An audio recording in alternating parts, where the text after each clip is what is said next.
Bienvenue sur Horror News. Je suis Buffy, la tueuse de vampires, et vous ? Alors, salut à tous les deux et bienvenue sur cette hors-série pour parler de Buffy, donc Buffy contre les vampires. Alors, que je vous présente un petit peu, d'un côté, on a honneur à Bruno, d'un côté, qui nous vient d'un tout petit peu plus loin, du Québec. Un petit Voilà, peu. tout petit Oui. chouï. Bruno, co-animateur du podcast Terreur sur le pod au Québec avec Serge Lafrenière. Donc, si vous nous cherchez sur les chaînes de YouTube, c'est ça. On décortique des films d'horreur et un grand fan de Buffy contre les vampires. Donc, bien heureux d'être ici avec vous autres, les gars. Voilà, bah écoute, merci d'avoir accepté mon invitation. Et puis de l'autre côté, je vais avoir Arnold de la chaîne YouTube La Grande Entrée. Donc pareil, merci d'avoir accepté mon invitation. Est-ce que tu veux te présenter un petit peu pour les auditeurs ? Merci à toi de me convier déjà à cet enregistrement spécial Buffy, ça me fait extrêmement plaisir. Alors, je m'appelle Arnold Petit et je suis, comme tu l'as dit, gestionnaire d'une chaîne YouTube qui s'appelle La Grande Entrée depuis le 2018 où je parle de culture, du fantastique et de l'horreur au cinéma et en littérature, majoritairement. Ouais, d'ailleurs, que je vous conseille, puisque moi j'y ai découvert pas mal de références et de petites pépites comme ça cachées. Ça fait 1 ou 2 mois que je m'en suis pas occupé à cause de beaucoup d'activités professionnelles, mais je vais y revenir. Voilà. Oui, on en est tous là, je crois. Ça marche. Alors, donc effectivement, on est réunis pour parler de Buffy contre les vampires. Donc, la première question que j'ai envie de vous poser, quel a été votre premier contact en fait avec Buffy, alors que ce soit par le biais du film ou de la série d'ailleurs. Peut-être Bruno d'abord. Premier contact avec Buffy. Oh mon Dieu. Ben, c'était en fait grâce au film. Je ne sais pas s'il s'appelle comme ça, vous, en France, mais nous, c'est Le Châtiment de Jason. Jason Goes to Hell, Ouais. Qui est le premier de New Line. Il était placé juste à côté du boîtier du film Buffy the Vampire Slayer, qui était dans le club vidéo, est-ce qu'on pouvait l'avoir? Puis j'avais pas le droit de louer Jason, donc j'ai loué The Next Best Thing, le film qui avait Luke Perry sur le cover. Et là, ben, j'ai amené ça chez moi, j'ai regardé ça et j'ai trouvé ça extraordinaire. Une fille, une adolescente qui se fait donner des pouvoirs. Ben, en fait, elle s'est fait pas donner, c'est en elle depuis toujours. Et quelle surprise, la underdog de l'école, celle qu'on croyait nunuche, est dans le fond celle qui sauve le monde. Moi, j'ai trouvé ça extraordinaire. Et puis, après ça, a commencé la série beaucoup plus tard parce que c'était comme dans les... moi, j'ai vu 193 Buffy pour la première fois. Et on se rappelle, elle s'appelait Bichette. Bichette, Bichette, tout à fait. Hein? Là, ça fait mal, ça. Mais, mettons, OK, on va passer par-dessus. Ils ont quand même, ils ont changé le titre, ils ont gardé Buffy dans le titre pour être sûr. Heureusement, sinon ça n'aurait jamais décollé, je pense. Imagines-tu? Bichette, terreur de croquette. Alors, et c'est ça, ben là, quand j'ai vu ça dans le TV Hebdo, ici, un magazine qu'on avait qui, dans le fond, qui annonce la grille horaire, j'avais vu Buffy the Vampire Slayer qui jouait sur une chaîne, puis je me suis dit, oh mon Dieu, c'est le film qui va jouer, il faut que je l'enregistre parce que Luke Perry est dedans. Et finalement, ben, c'était pas ça du tout qui jouait, c'était le premier épisode. Et je me suis fait avoir, comme tout le monde. J'étais mordu, j'étais infecté par le Buffyverse. Et donc t'as démarré toi directement avec le premier épisode de la première saison du coup. Oui, je me suis fait avoir grâce au film, mais tout ça grâce à Jason et Luke Perry. Donc comme quoi Jason t'a mené à Buffy en fait. Je trouve ça pas mal. Quand même spécial, hein? C'est très logique. Oui, exactement. Ça marche. Et toi de ton côté Arnold du coup ? Moi, mon premier contact avec Buffy, c'était dans un cimetière la nuit, je crois. Elle est tombée sur moi, elle a cru que j'étais un vampire parce que je suis très pâle, je me suis pris une droite, voilà, il y a eu un malentendu, bref, c'est pas grave. Eh oui. Je suis pas reparti avec son numéro, malheureusement, puisqu'on n'avait pas de portable en 97. Non, pour être tout à fait sérieux, en fait, je crois que mon premier contact se fait via la toute première diffusion sur M6 en 97. Pas du film, malheureusement, mais de la série télé. Donc à l'époque, je dois avoir, je sais pas, je te dirais 12, 13 ans peut-être dans ces eaux-là. Et il se passe qu'à cette époque-là, je suis un jeune ado et je bouffe de l'horreur au petit-déj, quoi. C'est quelque chose que j'adore déjà. Et j'aime bien aussi cette horreur un peu spooky qui tient un peu du teen movie, qui tient un peu de 97, tout ça. Les années 90, c'est une époque où on commence à manger du Goosebumps, Chair de poule. Tous ces trucs là quoi, Are You Afraid of the Dark, toutes ces séries là, et en fait on est demandeurs, on est C'est canadien, ça. Ah oui, c'est canadien, Are You Afraid of the Dark, ça. Et ça se sent, ça se sent, c'est pour ça que c'est meilleur que Goosebumps d'ailleurs. Et dans l'idée, en fait, non mais c'est vrai, on fera un podcast là-dessus si tu veux, mais bref, pour recentrer, et en fait du coup je suis très demandeur, et à l'époque je suis déjà un très gros fan de l'autre grosse série fantastique de cette époque-là qui est X-Files.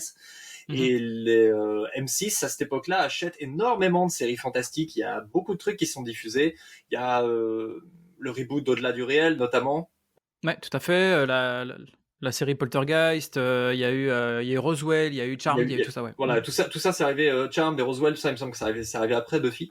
Mais Juste après, ouais. et Buffy arrive à ce moment-là, et donc il y a des bandes annonces, il y a des trailers, il y a des featurettes qui sont diffusées pour t'annoncer l'arrivée en prime time du double épisode, parce que c'est le double épisode qui à l'époque s'appelle La Moisson de Buffy contre les vampires, l'épisode pilote. Et en fait, il s'avère que pour un gamin comme moi qui est fan d'horreur, qui a 12-13 ans, il y a tout en fait dans Buffy contre les vampires à ce moment-là, puisqu'il y a une ambiance gothique, des monstres, une héroïne qui est badass, qui tient le game à bout de bras, c'est elle qui est l'héroïne sassy, qui a de l'esprit, qui met des tatanes et qui dégomme des monstres, et qui en plus est cette espèce de fantasme d'adolescent blonde avec une mini-jupe et tout le barda. Pour un gamin comme moi, à ce moment-là, il y a absolument tout. Il y a tout ce que j'aime, il y a tout ce que je veux voir. Et en plus, c'est complètement différent de tout ce que je vois en horreur à ce moment-là, c'est-à-dire tout ce qui découle des slashers et des trucs comme ça, où l'héroïne est quelqu'un de pourchassé. Et cette fois, c'est l'héroïne qui pourchasse le monstre. Je trouvais ça assez kiffant. Plus cette esthétique de carton-pâte de série B que moi j'adore, et que j'adore regarder à ce moment-là et que j'aime toujours maintenant. Et voilà, mon premier contact se fait avec la série. J'ai découvert le film bien plus tard, en fait, après 3 ou 4 saisons diffusées, je crois, dans un vidéoclub. C'était comment de voir le film après avoir regardé toutes les saisons de Buffy? Disons que j'avais lu des articles qui fait que je savais que que ça allait être cheap comparé à la série. La série est un peu cheap, hein, dans le bon sens du terme, elle est un peu cheap, mais je savais que ça allait être quelque chose de différent. Je savais que c'était un objet de kitsch plus qu'un objet de pur cinéma d'horreur et tout. Donc oui, j'ai eu un petit sourire en coin, puis t'as raison, il y a la VF avec Bichette et tout ça, ouais. Mais c'est quand même un film pour lequel j'ai eu de la tendresse assez vite, tu vois, je l'aime beaucoup, puis en fait, si tu le regardes comme un vrai prequel à la série, ça se tient quand même pas mal, quoi. Parce que la série fait vraiment suite au film, en réalité, même si c'est pas du tout les mêmes comédiens, pas du tout la même direction artistique, enfin, tout ça, mais... Jusqu'à certains petits raccords, là, ça on l'a vu justement dans le podcast, Stéphanie et moi, qui justement, là, je ne l'ai pas dit, mais a découlé du podcast Terreur sur le pod, un autre bébé podcast qui s'appelle Buffy contre le pod, que j'ai fait avec une autre partenaire qui s'appelle Stéphanie Paquette. Et on vient juste de passer ça, justement, le pilote de Buffy, parce qu'il y a comme un entre-deux entre le film et la série, qui est le pilote qui n'a pas été diffusé. Ah, mon Dieu, puis ça fait mal. Si on pensait que le film faisait mal, on n'a pas regardé. Ah oui, en plus, oui, c'est pas exactement les mêmes acteurs, et puis oui, non, c'est pas abouti, quoi, ça se sent. Mais bon, pour le coup, alors pour vous dire un petit peu moi comment j'ai découvert la série, moi je l'ai découvert en saison 2. Et moi qui adorais justement tout ce qui était fantastique, horreur et tout, ça, voilà, c'est quelque chose qui me fascinait. J'ai une de mes grandes sœurs qui m'a dit tiens, j'ai un truc pour toi et tout, et donc elle me montre, alors elle l'avait eu en VHS, c'était la saison 2, c'était l'épisode où avec le démon qui a été invoqué par Giles et ses amis quand ils étaient jeunes. Ah ouais. Et il revient et il prend possession de différents corps, dont à la fin donc Jenny Calendar, et je suis scotché, c'est-à-dire elle me lance l'épisode et je suis collé à l'écran et je décroche pas du truc jusqu'au bout. Je me dis putain, mais c'est dingue. En plus, je suis à... commencé avec un bon épisode aussi. Oui, non, mais là, ça m'a mis tout de suite la barre. Bon, elle m'a montré celui-là. Je sais pas pourquoi elle a sélectionné celui-ci particulièrement, mais celui-ci, j'ai trouvé qu'il fonctionnait très bien. Et donc voilà, ça c'était mon intro à la série. Et donc voilà, de là on a découlé les achats de produits dérivés et puis les coffrets de VHS. Voilà. Ah, on n'a pas eu ça, nous autres, les coffrets VHS. On en a eu 3 coffrets, mais c'est comme 6 épisodes par coffret. Non, je savais que c'était ce que j'aurais à chaque fois à Noël. Voilà. Waouh, quel beau cadeau! Ouais, j'avais un coffret, je suis allé jusqu'à la saison 3 en coffret VHS, après pareil, je suis passé au DVD. Waouh, les avez-vous encore? Peut-être. Non, VHS, non. Chez mes parents, peut-être qu'ils y sont, mais je pense que... J'ai encore les DVD, mais ouais, non, les VHS, pour moi, c'est parti il y a longtemps, ouais. Tu dois t'en vouloir en ce moment. Ouais, oui, mais ouais, oui et non, parce qu'effectivement, il y a des trucs collector, mais d'un autre côté, voilà, il faudrait que j'ai le lecteur, il faudrait tout ça, tu vois. Bon, c'est pas évident. Ah, ouais, C'est c'est pas vrai, évident. c'est vrai. Alors donc effectivement, bah, on en a parlé un petit peu du film. Alors c'est la création, du personnage. Donc c'est créé par, le scénariste et réalisateur Joss Whedon, qui est assez jeune à l'époque, et qui évolue uniquement dans la sphère du film. Et donc à la base, ça m'a fait rire quand j'ai découvert ça en cherchant, mais il voulait créer Rhonda, la serveuse immortelle. Ce qui n'est pas exactement la même chose, hein? Non, mais Rhonda revient, par exemple, dans la saison 7. C'est peut-être elle, là. Écoute, je ne sais pas si c'était un clin d'œil, mais en tout cas, voilà, là, c'était l'espèce de proto-Buffy, en fait. Donc, c'est une femme voilà, qui a l'air insignifiante, mais qui est extraordinaire. Il avait déjà le concept, hein, basiquement. Ouais. Ben, il voulait renverser, justement, comme tu disais, là, dans le fait, ça le choquait que dans les films d'horreur, ce soit toujours la final girl qui est blonde puis qui a de la misère à se battre contre le méchant, qui fait juste marcher Et pour puis la qui se fait rejoindre. attaquer systématiquement dans la ruelle et qui va se faire tuer. Enfin, c'est vraiment le stéréotype, tu vois, le vrai stéréotype de film d'horreur de l'époque. Mais non, non, il a bien réussi en tout cas à retourner tout ça. Donc bah, de là, effectivement, voilà, c'est racheté, ils vont en faire un film. C'est pas exactement ce qu'il avait en tête. Il est assez fâché d'ailleurs suite à la sortie du film et à ce qu'ils en ont fait. Et donc voilà, il voulait que ce soit quelque chose d'effrayant et au final, c'est vrai que ça part plutôt en espèce de comédie un peu potache qu'un film d'horreur. Malgré la présence quand même que enfin, il y a Donald Sutherland, il y a Rutger Hauer, il y a du cast quoi. Je veux dire, Il y a Paul Rubens, il y a de la star, quoi. Il y a carrément de la star, quoi. Et des grands noms qui bossent, qui dansent. Oui, mais on voit quand même que dans le film, il n'y a pas grand monde qui ont l'air d'avoir pris ça au sérieux, à part les acteurs ça ados. c'est clair. C'est un peu comme tout le monde a l'air d'avoir fait ça un peu. Tu sais, on fait ça pour faire beaucoup d'argent avec du beau monde. Puis, ouais, c'est un peu dommage. Les studios ont raté leur coup, là. Heureusement qu'il y a eu une deuxième chance après ça. Bah, ça a réhabilité le matériel source en l'occurrence. Mais, Mhm. mais ouais, ouais, effectivement, donc bah, c'est ce qui va nous expliquer donc ce qui se passe avant la série. Effectivement, ce que vous disiez tout à l'heure. Voilà. Donc ça permet au moins à ce niveau-là. Moi, j'ai vu le film comme Arnold, je l'ai vu plus tard parce que je voulais absolument le voir. Bon, c'était pas évident de le trouver déjà, Mm. mais j'ai fini par le trouver et quand je l'ai vu, bon, je savais que c'était pas super. J'en avais entendu parler. Voilà, je l'ai vu une fois, je pense que ça suffit. Et voilà, ça te donne une idée un peu de background du personnage, mais c'est vrai que ça n'a pas grand-chose à voir, quoi. Fallait écrire Bichette dans le moteur de C'est recherche pour peut-être ça. ça. C'est Mm. peut-être ça. C'est qui le responsable de ça? J'aimerais vraiment le savoir. Je sais pas, mais tu sais, comme à l'époque, ouais, il y a eu Michael Myers, tu sais pas pourquoi ils l'ont appelé Michel alors qu'il aurait pu l'appeler Michael. C'est un prénom français aussi, tu vois. Et Jason, c'était Jackie. Jackie, ouais. Oh. Jackie Forever. Et non, non, après, t'avais Regan qui était Régine, enfin, dans L'Exorciste. Oh mon Ouais, Dieu, vraiment. Regan, c'était Régine, ouais. Je pense que c'est la deuxième fois que je me le fais dire, mais c'est une claque Ça a à été chaque fois. redoublé après. Ça a été redoublé. C'est le prénom de ma mère, donc c'est pour ça que ça me parle. Donc après, ça nous a donné la série. Alors bah là, du coup, Arnold, vas-y, si tu veux nous parler un petit peu de la série. Mais en fait, ouais, il est, comme tu disais, il est pas très, Joss Whedon n'est pas extrêmement satisfait de ce qu'ont fait les studios et les producteurs sur sa série. Et il est contacté, il me semble, par une chaîne de télé qui lui propose un pilote. Ouais. Il avait démarché un petit peu de son côté, mais ça n'a jamais trop donné. Finalement, il y a effectivement, je crois que c'est la NBC qui lui propose. Fox. C'est la Fox, hein. Ouais. C'est la Fox qui lui propose un pilote.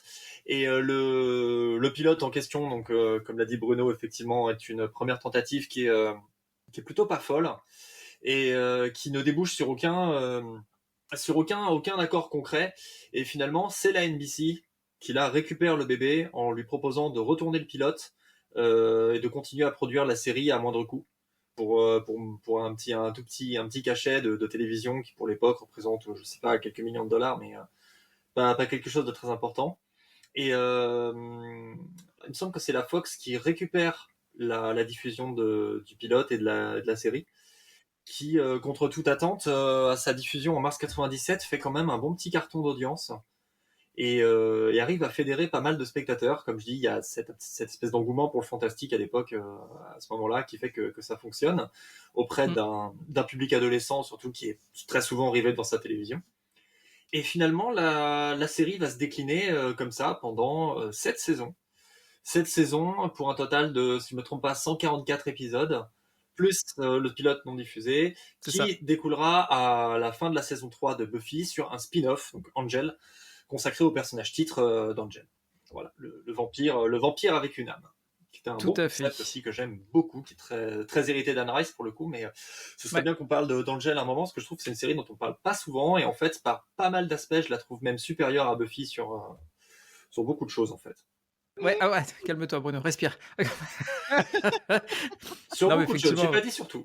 Non, mais moi je trouve que, en tout cas, moi Angel, j'ai adoré la première saison parce que c'était assez dark et j'ai trouvé qu'ensuite enfin ça a changé un peu de ton, c'est devenu un peu plus humour, un peu plus, je sais pas, puis après ils sont partis dans des concepts voilà un petit peu, voilà avec son fils, avec le voyage, enfin avec le fait qu'il voyage dans le temps, etc. Machin, Ça, c'est la partie qu'à la rigueur que j'ai pas trop appréciée, mais en soi, c'est une série qui est très très sombre et en fait de A à Z, hein, à part les petites touches d'humour. Moi, je me la surfait il y a pas très longtemps. Il y a vraiment des trucs, waouh quoi, en termes de développement de personnages, c'est d'une noirceur.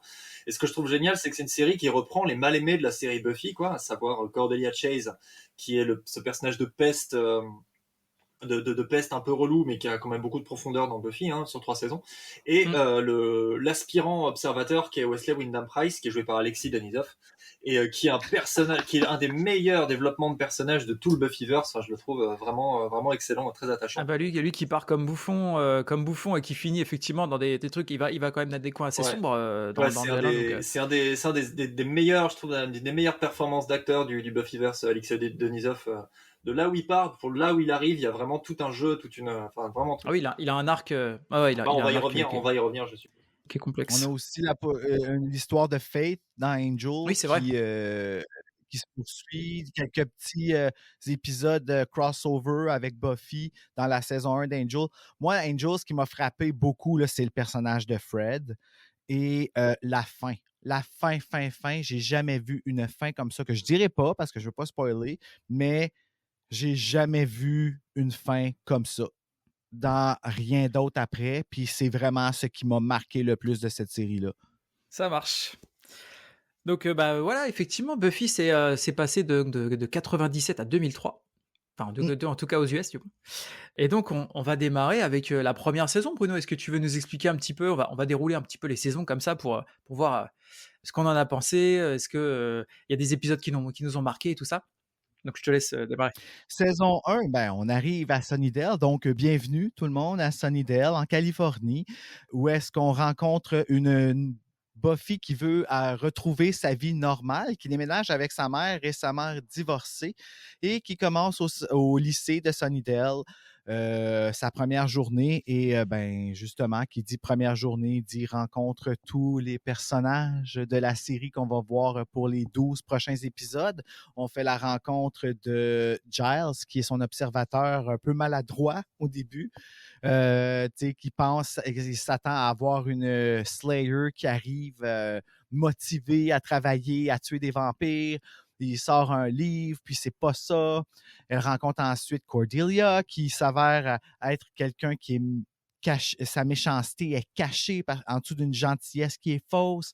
Ensuite, on rencontre Willow et Alex, un personnage qui s'appelle Jesse qui reste pas longtemps, et on installe toute la dynamique de la Scooby Gang, dans le fond, dans cette première épisode qui est en 2 parties, en fait, qui est un peu la même chose que le pilote qu'ils ont fait, qui nous ont présenté la Buffy qui essaie de se partir une nouvelle vie, puis que malheureusement, Sunnydale étant bâti sur la bouche de l'enfer, du moins une des bouches de l'enfer, parce qu'il paraît qu'il y en a une à Cleveland qu'on apprend à la fin de la 7e saison, Buffy ne peut pas échapper à son destin et les forces du mal veulent ressurgir sous le portrait du maître. Le maître.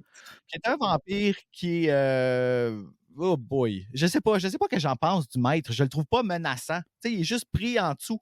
Oui, il est un peu bloqué. Effectivement, il y a.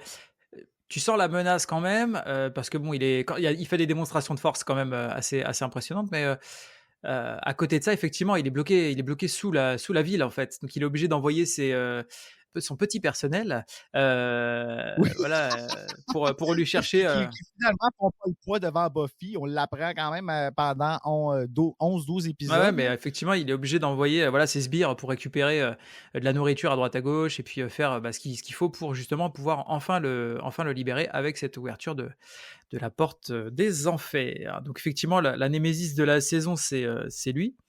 Qu'est-ce que vous avez pensé de cette saison? Hmm. Je la couvre en ce moment avec Stéphanie. C'est ça qu'on est en train de regarder. Puis elle est tellement, tellement importante, cette Mmh. saison-là. Même si elle est difficile à passer au travers, c'est cette saison-là qui vient chercher toutes les fans d'horreur. Hier soir, j'ai enregistré The Puppet Show, l'épisode avec le petit pantin Sid qui nous rappelle beaucoup Slappy. Et on s'est rendu compte que beaucoup de gens, en tout cas ici au Québec, là, dans ceux qui nous aident avec le podcast, tout le monde avait oublié que Sid était pas le méchant de l'épisode parce que tout le monde se rappelle de Slappy. Ah Donc, oui. c'est vraiment, ils sont allés chercher les fans de Goosebumps. Ça, ils sont rendus un petit peu plus vieux, ces fans-là. On va leur donner un peu la petite sauce de tout ce qu'ils ont vu là-dedans, mais avec une fille puissante qui peut, comme on dit ici au Québec, leur péter la Ouais. gueule. Alors, puis c'est ça qu'on a eu exactement. Puis on s'est toutes fait prendre parce qu'on est toutes devenues fans de ça, là. Ouais, c'est vrai que c'est un bon épisode, pour le coup, celui-ci. C'est vrai que c'est la saison aussi où on voit que, bah, quand tu prends le truc avec un peu de recul, c'est vrai qu'on voit que ça manque un peu d'argent. Non, mais au niveau des décors, il y a, un couloir, du lycée et puis, il y a le bronze. Ah, le bronze. Puis il y a un cimetière qui est réutilisé à Voilà. plusieurs Mmh. reprises. Il y a plusieurs cimetières qui ont été réutilisés. Il y en a parfois des vrais, il y en a parfois qui sont tournés en studio. Il y a surtout pour les plans de combat qui sont tournés en studio. Donc effectivement, oui, t'as raison que sur ce plan-là, c'est relativement pauvre. La réal est pas folle non plus. Tu vois vraiment les raccords dans le montage, surtout sur les scènes de combat. Les 2 premières saisons, ça pique vraiment. Enfin, Ouais, ça pique, ouais, c'est vrai. le brushing du comédien qui double Spike, c'est très très dur sur les scènes de combat. Hein. Ah bah, même la tête, enfin, T'as tu pas vois tu besoin de vois faire qu'il a pause. il a une tête massive. Il a une Ouais, tête massive, en fait. ouais. Effectivement, les cheveux, ça va pas du Il y tout. a quelque Enfin, chose, il y a quelque chose qui est un peu, la réal est vraiment pas folle, mais par contre, là, cette série a pour elle déjà d'être, cette saison, elle a pour elle, selon moi, déjà d'être courte, ce qui fait qu'en 12 mmh. saisons, c'est un format qui est pas forcément habituel pour l'époque, parce qu'on est plutôt sur un format de 24, ce qui d'ailleurs va être le cas sur toutes les saisons d'après. Et ça permet aussi d'instaurer cette logique du Monster of the Week, c'est-à-dire qu'à chaque semaine, un épisode est diffusé avec une nouvelle créature à affronter, qui en fait représente symboliquement un palier de la vie adolescente à traverser pour aller jusqu'à l'âge adulte. Alors bien sûr, il y a des trucs qui sont très très basiques dans la saison 1, y compris le fameux maître qui est un antagoniste vraiment de base, alors qui a quand même beaucoup de charisme. Je trouve que, alors je crois que l'acteur c'est Mark Metcalf, je crois que c'est son nom, Ouais. qui a quand même beaucoup de Oui. mérite de rester sous ce maquillage qui en fait, même avec le recul, est encore très très bien fait. Ah, il est cool, le maquillage, hein. Il y a toute une esthétique autour de ce personnage que je trouve génial, qui est à la croisée du conte Orlok, de Nosferatu, et un petit peu le côté cuir des Cenobites de Hellraiser, qui apporte vraiment à cette créature tous les attributs du vampire classique, tout en l'ancrant dans une réalité qui est un peu nouvelle, peut-être post-Matrix à certains égards, qui montre que c'est un personnage en fait qui est nocturne, dominant, mais qui a toute cette iconographie même paternaliste, parce qu'il faut voir comment il traite le personnage de Darla, qui est vraiment sous ses ordres, qui courbe l'échine devant lui, même des hommes très très costauds comme son premier émissaire qui s'appelle Lucas, qui est joué par Lucas, je sais plus, cet acteur génial qui était dans Cobra. Cobra, dans X-Files aussi, enfin Ouais. cet acteur avec une gueule pas croyable, dont je me rappelle pas le nom, mais en fait oui, il est cette figure typique du paternalisme et de la figure paternelle hyper toxique qui va hanter Buffy et qui en fait hante tout ce que le féminisme combat en fait. Et c'était un point de départ que je trouvais assez intéressant pour un méchant, d'autant qu'il y a cette dynamique de méchant qui est instaurée déjà avec lui, qui est que il va toujours avoir une réplique typique de méchant, mais il va très souvent la conclure par une petite blague ou une petite punchline un peu rigolote qui va suivre tous les méchants. De la première jusqu'à la dernière saison, il y aura toujours ce petit côté comique horreur que j'aime bien, qui passe bien dans cette saison. Alors après vérif, hein, l'acteur dont on parle, c'est Brian Thompson. Merci, putain. Brian Thompson. C'est lui qui revient faire la grosse bébite bleue dans Le la juge. deuxième saison que Buffy a fait sauter dans le centre commercial. Le juge. Ouais, exact. Le juge, Le c'est juge. ça, oui, merci. Oui, il revient parce qu'il Ah a une oui, je gueule. savais même Il pas a que une c'était gueule. lui, tu Ah, vois. c'est lui. Mais il a une gueule tellement carrée et tout que ouais, Oui. tu l'exploites cet acteur. Tu l'exploites. Et il y a C'est vrai qu'il a un visage très, très carré. En fait, la tête au complet. Moi, c'est drôle, en revisionnant la première saison, je regarde le maître, puis je me dis, oh my God, il est tellement gay. Le maître, là, ouais, j'ai l'impression que ça. Tu sais, on parle le côté patriarcal, puis tout ça, du maître, tout ça. Ça, je le vois beaucoup plus dans Luke, qui semble pas comprendre ce que le maître veut, puis c'est pour ça qu'il échoue. Mais le maître, moi, j'ai comme l'impression que je vois justement une prise de bec plus sassy entre lui et Buffy, et qui me mène à croire justement que le côté du maître est beaucoup plus féminin que masculin. Fait que ça me... Ouais, c'est assez drôle de redécouvrir ça. Mais tu sais, ça, c'est toute une question d'opinion puis tout. Mais quand on le regarde, on se dit, mon Dieu, il aurait pu être dans Village People. T'sais. Non, mais c'est vrai que de toute façon, l'imagerie du vampire, et notamment à travers les écrits de Dan Rice, par exemple, on est de toute façon toujours dans une sexualité qui est pas vraiment définie, en fait, qui est On voit pas ça pour Spike P. Angel, par exemple. On le voit pas. Le maître, c'est très... puis déjà qu'il y a une bouche de verre de jus en plus, là, qui dit que c'est soit du sang ou du rouge à lèvres. On ne sait pas. Ouais, il y a une imagerie un peu queer autour de lui que je trouve sympa, et ça va de pair avec tout ce que la série a véhiculé par la suite, Oui. comme tout ce qu'elle a fédéré aussi comme fandom, et Bien sûr. et aussi effectivement, comme c'est un vampire qui est très vieux, on insiste bien sur ce truc-là, il porte avec lui toute une sorte de préciosité. Je sais pas si c'est un mot qui existe ou quoi, mais il apporte ce côté un peu précieux du vampire tel qu'on se l'imagine dans les grands récits gothiques. Il est un peu maniéré, mais dangereux. Il est quand même maniéré. Et d'ailleurs, un des trucs qui le caractérise, c'est ses doigts hyper crochus qui sont carrément un symbole phallique. Hein. Clairement, il s'en sert pour transpercer l'œil d'un de ses sbires. Ça me fait beaucoup rire. Ça, tiens, t'as un truc dans l'œil. T'as un truc dans l'œil, clac. C'est très drôle. Tu vois. Ouais. Mais on n'a pas l'argent pour le montrer à l'écran, donc on va le faire. On va juste mettre un son. Ouais, puis voilà, c'est un vampire qui littéralement pénètre ses hommes, et pour le buter, c'est un vampire, mais il va falloir le pénétrer avec un pieu. Il y a tout un jeu d'interpénétrabilité. Et là là, ouais. Donc oui, ça fait partie de l'imagerie du truc, et c'est ce qui rend la mythologie, c'est ce qui lui donne une petite couche d'interprétation et de trucs un petit peu plus cool à voir. Ouais. Mais ça reste une saison qui a quand même ces petits moments de gloire. Moi, je crois que mon préféré dans cette saison, ça va être l'épisode qui s'appelle Billy en français. Ouais. Pour résumer, il y a une espèce de créature qui erre à Sunnydale, qui est une sorte d'ogre et qui est intuable. Buffy a beaucoup de mal à le buter, et en fait, à chacune de ses apparitions, il y a un petit garçon qui est avec lui, qui s'appelle Billy, et qui en fait répète tout le temps « je suis désolé, I'm sorry » ou des trucs comme ça. Et en fait, il s'avère que ce petit garçon est un petit garçon qui est dans le coma, et pendant qu'il est dans le coma, il rêve, et tous ses rêves se matérialisent à Sunnydale dans la réalité, et toutes les peurs des habitants de Sunnydale, un petit peu comme d'une certaine façon comme le gaz de l'épouvantail dans Batman, ou comme Pennywise dans le sas Stephen King, matérialise toutes les peurs des habitants de Sunnydale à l'écran, et donc du coup dans la ville. Et en fait, on découvre à la fin que ce petit garçon est dans le coma, c'est parce que son coach de baseball l'a tabassé parce qu'il n'avait pas réussi à attraper une balle. Et ce qui est très très fort, quoi. Alors dès les premiers épisodes, du coup, dès la première saison, on instaure bien un truc que je trouve très fort, moi, dans la mythologie du fantastique, c'est que l'homme est le pire des monstres, en fait. C'est les plus terrifiants que... Et en fait, l'ogre qui tue à Sunnydale, en fait, est l'incarnation de ce coach, puisqu'il a une espèce d'énorme main avec laquelle il tabasse. Avec une batte. Il a une batte à la place de la main, en fait. Et il répète sans arrêt le 13 porte-bonheur. En fait, c'est le 13, c'est le numéro du maillot du gamin. Et en fait, c'est ce qu'il lui a dit. Il fait, tu vas réussir à récupérer la balle parce que t'es le 13 porte-bonheur, tu vois. Donc, Lucky 13. Et en fait, le monstre devient littéralement la métaphore d'un mal vraiment humain. Et c'est tout ce que j'aime. C'est tout ce que j'aime dans le fantastique. Et c'est ce qui fait, selon moi, les grands films d'horreur.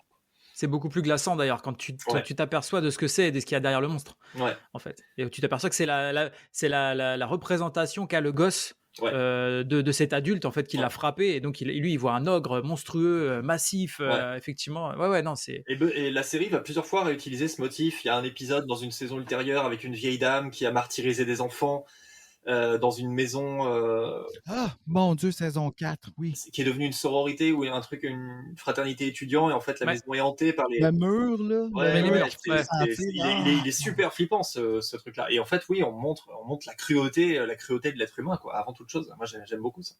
Est-ce que la saison 1 c'est la saison préférée de l'un de vous peut-être?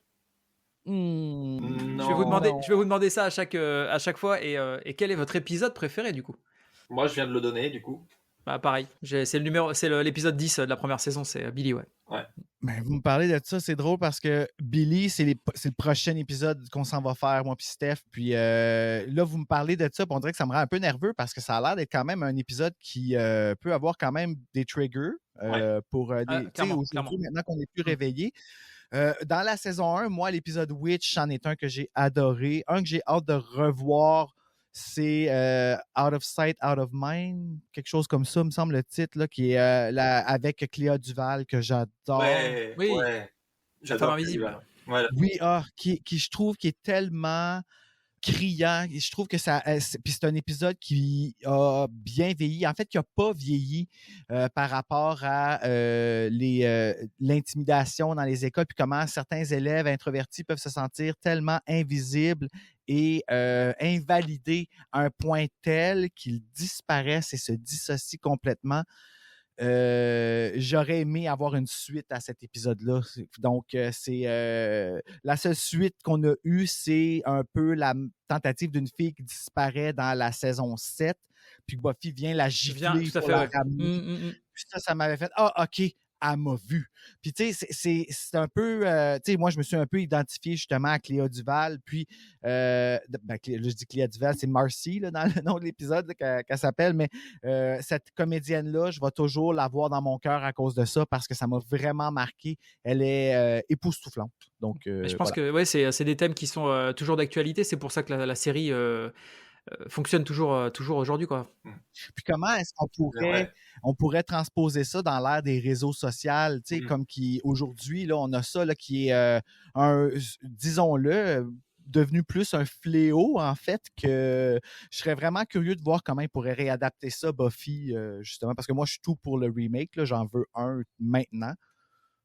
Ouais, bah il paraît, écoute, enfin, c'est tellement une légende urbaine ce truc qui revient régulièrement, comme quoi, ouais, ça y est, ils ont comment embauché une équipe, ils sont en train d'écrire un truc, ils sont en train de faire ci, faire là, et en fait, ça fait des années qu'on entend ça, et pour l'instant, voilà. Dans cet épisode, pour rebondir sur ce que disait sur cet épisode qui s'appelle Portée disparue, je crois en français du coup, avec Léa Duval.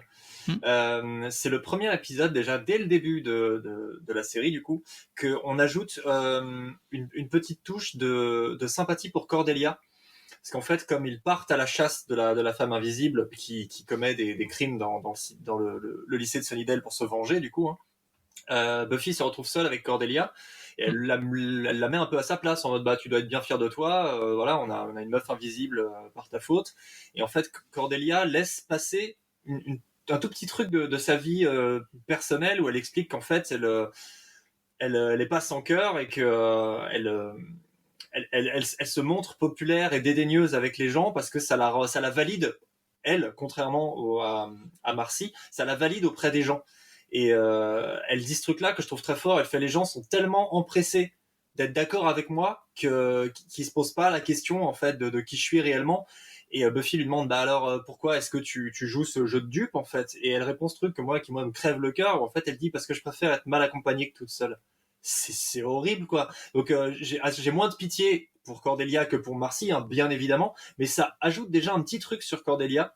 Ça l'humanise. Elle nous a annoncé par la suite qu'il va l'humaniser et elle va de plus en plus s'humaniser sans jamais se désavouer, ce que je trouve génial au fur et à mesure de la série et même dans Angel. Quoi. Ouais, c'est vrai. C'est une belle découverte ça, en ce moment pour moi, Cordelia, dans cette réécoute-ci, parce que j'en ai beaucoup de réécoutes de la série Buffy dans ma vie. C'est une sécurité, pour moi, là, de retourner dans ce monde-là. C'est doudou. comme un peu. C'est un doudou, ouais. Oui, exactement. Puis c'est drôle parce qu'on se met en danger quand on va là, parce qu'on s'identifie au personnage. Puis à toutes les fois, c'est un personnage différent. Puis cette fois-ci, je découvre Cordelia, justement, à travers sa méchanceté. Qu'est-ce qu'il y a derrière ça? C'est assez spécial de voir ça. Fait que oui, ça va être, je pense, une belle découverte pour moi de réécouter là, la série puis de regarder elle en particulier. Là. Et c'est une saison qui construit les clans aussi, qui parle beaucoup du fait de se construire des clans quand on arrive au collège, au lycée. Et on se construit aussi des clans. Hein. Les gens restent un petit peu entre eux, s'identifient par rapport à leur goût, etc. Il y a un épisode qui est très fort, qui est pas très apprécié, que moi j'aime beaucoup, c'est celui avec les hyènes. Non, j'adore. Le personnage de Xander, Alex Harris, qui est ce personnage impopulaire et bouffon et qui est adorable sur plein d'aspects malgré ses innombrables et évidents défauts, est possédé par l'esprit de hyènes démoniaques avec la bande de racailles de Sunnydale, quoi. Et il devient une espèce par effet de proximité, il devient lui aussi une espèce de racaille extrêmement agressive, il se détache de ses amis, il les traite comme un rien, il est dédaigneux et plein de trucs comme ça. Et il y a des petites scènes comme ça qui sont assez sympas dans cet épisode où on le voit avancer au ralenti sur une espèce de musique rock désespérée, qui impose vraiment, où il se met à renifler les meufs qui passent, et tout comme ça. Enfin, il y a une espèce de truc qui est intense à ce moment-là. Où on fait, mais c'est pas du tout Alex Harris, quoi. Et on voit beaucoup de gens comme ça qui faible, tu sais, oui. Il y a beaucoup de gens comme ça qu'on a connus. Qu'on a connu au lycée, qui étaient d'une telle manière et qui en fait par l'effet de groupe sont devenus ces espèces de saloperies. Enfin, moi j'ai vu ça dans mon lycée, dans mon collège quand j'étais ado, quoi. Beaucoup de gens ont vu ça, quoi. Je trouve ça c'est tellement bon. C'est très vrai en fait. C'est tellement bon. Ouais, bah c'est pour encore une fois, c'est l'universalité du truc. Hein, c'est pour ça que ça a fonctionné. Hein. Wow. Bah ouais. Donc on arrive à la saison 2 du coup. Donc Buffy revient légèrement traumatisée du coup parce qu'elle a eu une mort clinique à la fin de la première saison et donc elle va pas vraiment avoir le temps de souffler parce que on a Spike et Drusilla qui vont faire leur entrée dans la série, des personnages qui sont extrêmement marquants.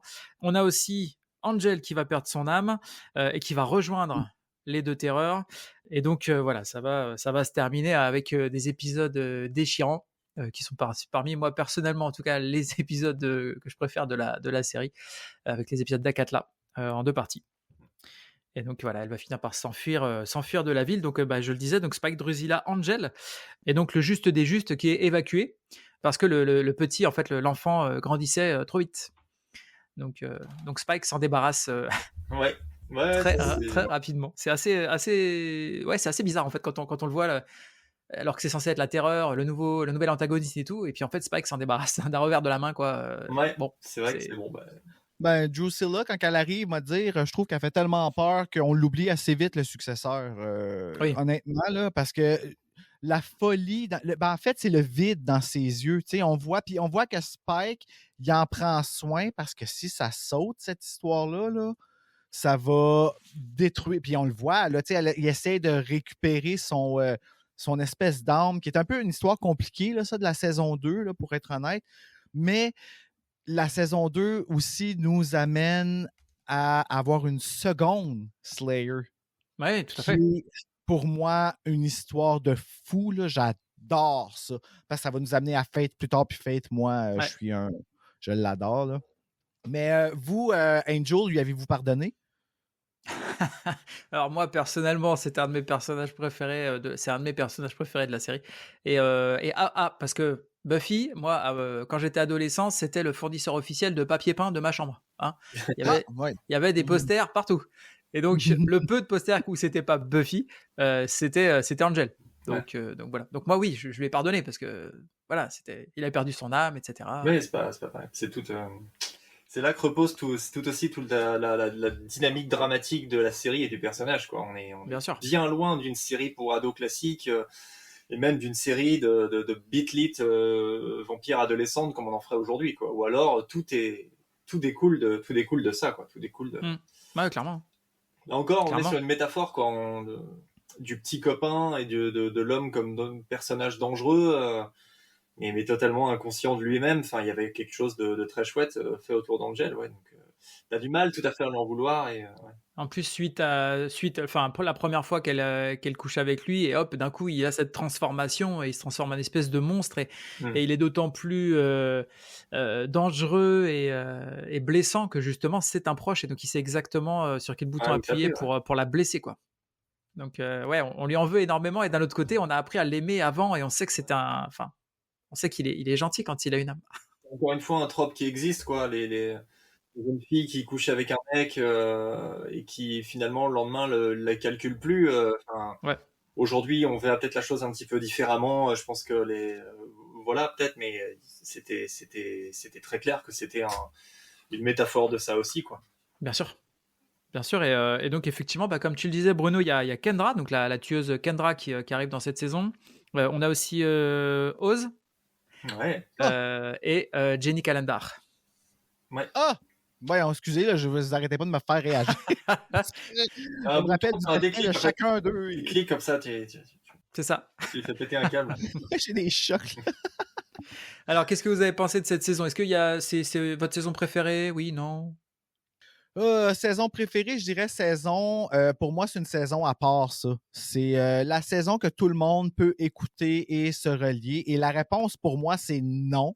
Je n'ai jamais pardonné à Angel et je ne lui pardonnerai probablement jamais parce que les choses qu'il a dit à Buffy là, quand il l'a revu le lendemain tout seul avec elle. Oh my God, ça fait mal. Oh mon Dieu, dans l'épisode, je pense que c'est Surprise ou celui qui est allé après Innocence, qui le lendemain, là, qui a... non, ça c'était horrible, mais c'était bien joué. Saison 2, c'est ça, comme je dis, pour moi, c'est une saison qui est comme passe-partout, puis que c'est la celle que si on veut vraiment accrocher quelqu'un à Buffy, c'est la celle qu'il faut faire écouter parce que c'est très... c'est à fleur de peau. Là. On est capable de tout sentir. On vit le deuil aussi. Puis pas juste pour les ados, mais pour les adultes. Giles qui perd Jenny Calendar, c'est notre première mort mainstream. Ah, ça a fait mal. Puis tu sais, Jenny Calendar, on y en voulait, mais on l'aimait encore. Tandis que Angel, quand il revient dans saison 3, moi, ça a fait Buffy, là, non. Comme, reste avec Scott Hope. Mais ça, c'est mon avis à moi. Là. Mais oui, moi, saison 2, là, c'est surtout la fin tragique. Comment ne pas aimer ça? La tragédie, les complaintes de Buffy avec la chanson à la fin de Sarah McLachlan, canadienne encore une fois, qui chante la chanson Full of Grace, puis Buffy qui doit partir parce que c'est trop. Ouais. C'est juste trop. Le weight of the world sur ses épaules.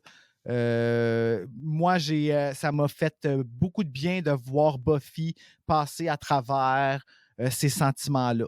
Puis, tu sais, je dis pas ça bien. Ça m'a fait du bien de m'identifier à Buffy pendant ce temps-là. Bien sûr. Bien sûr.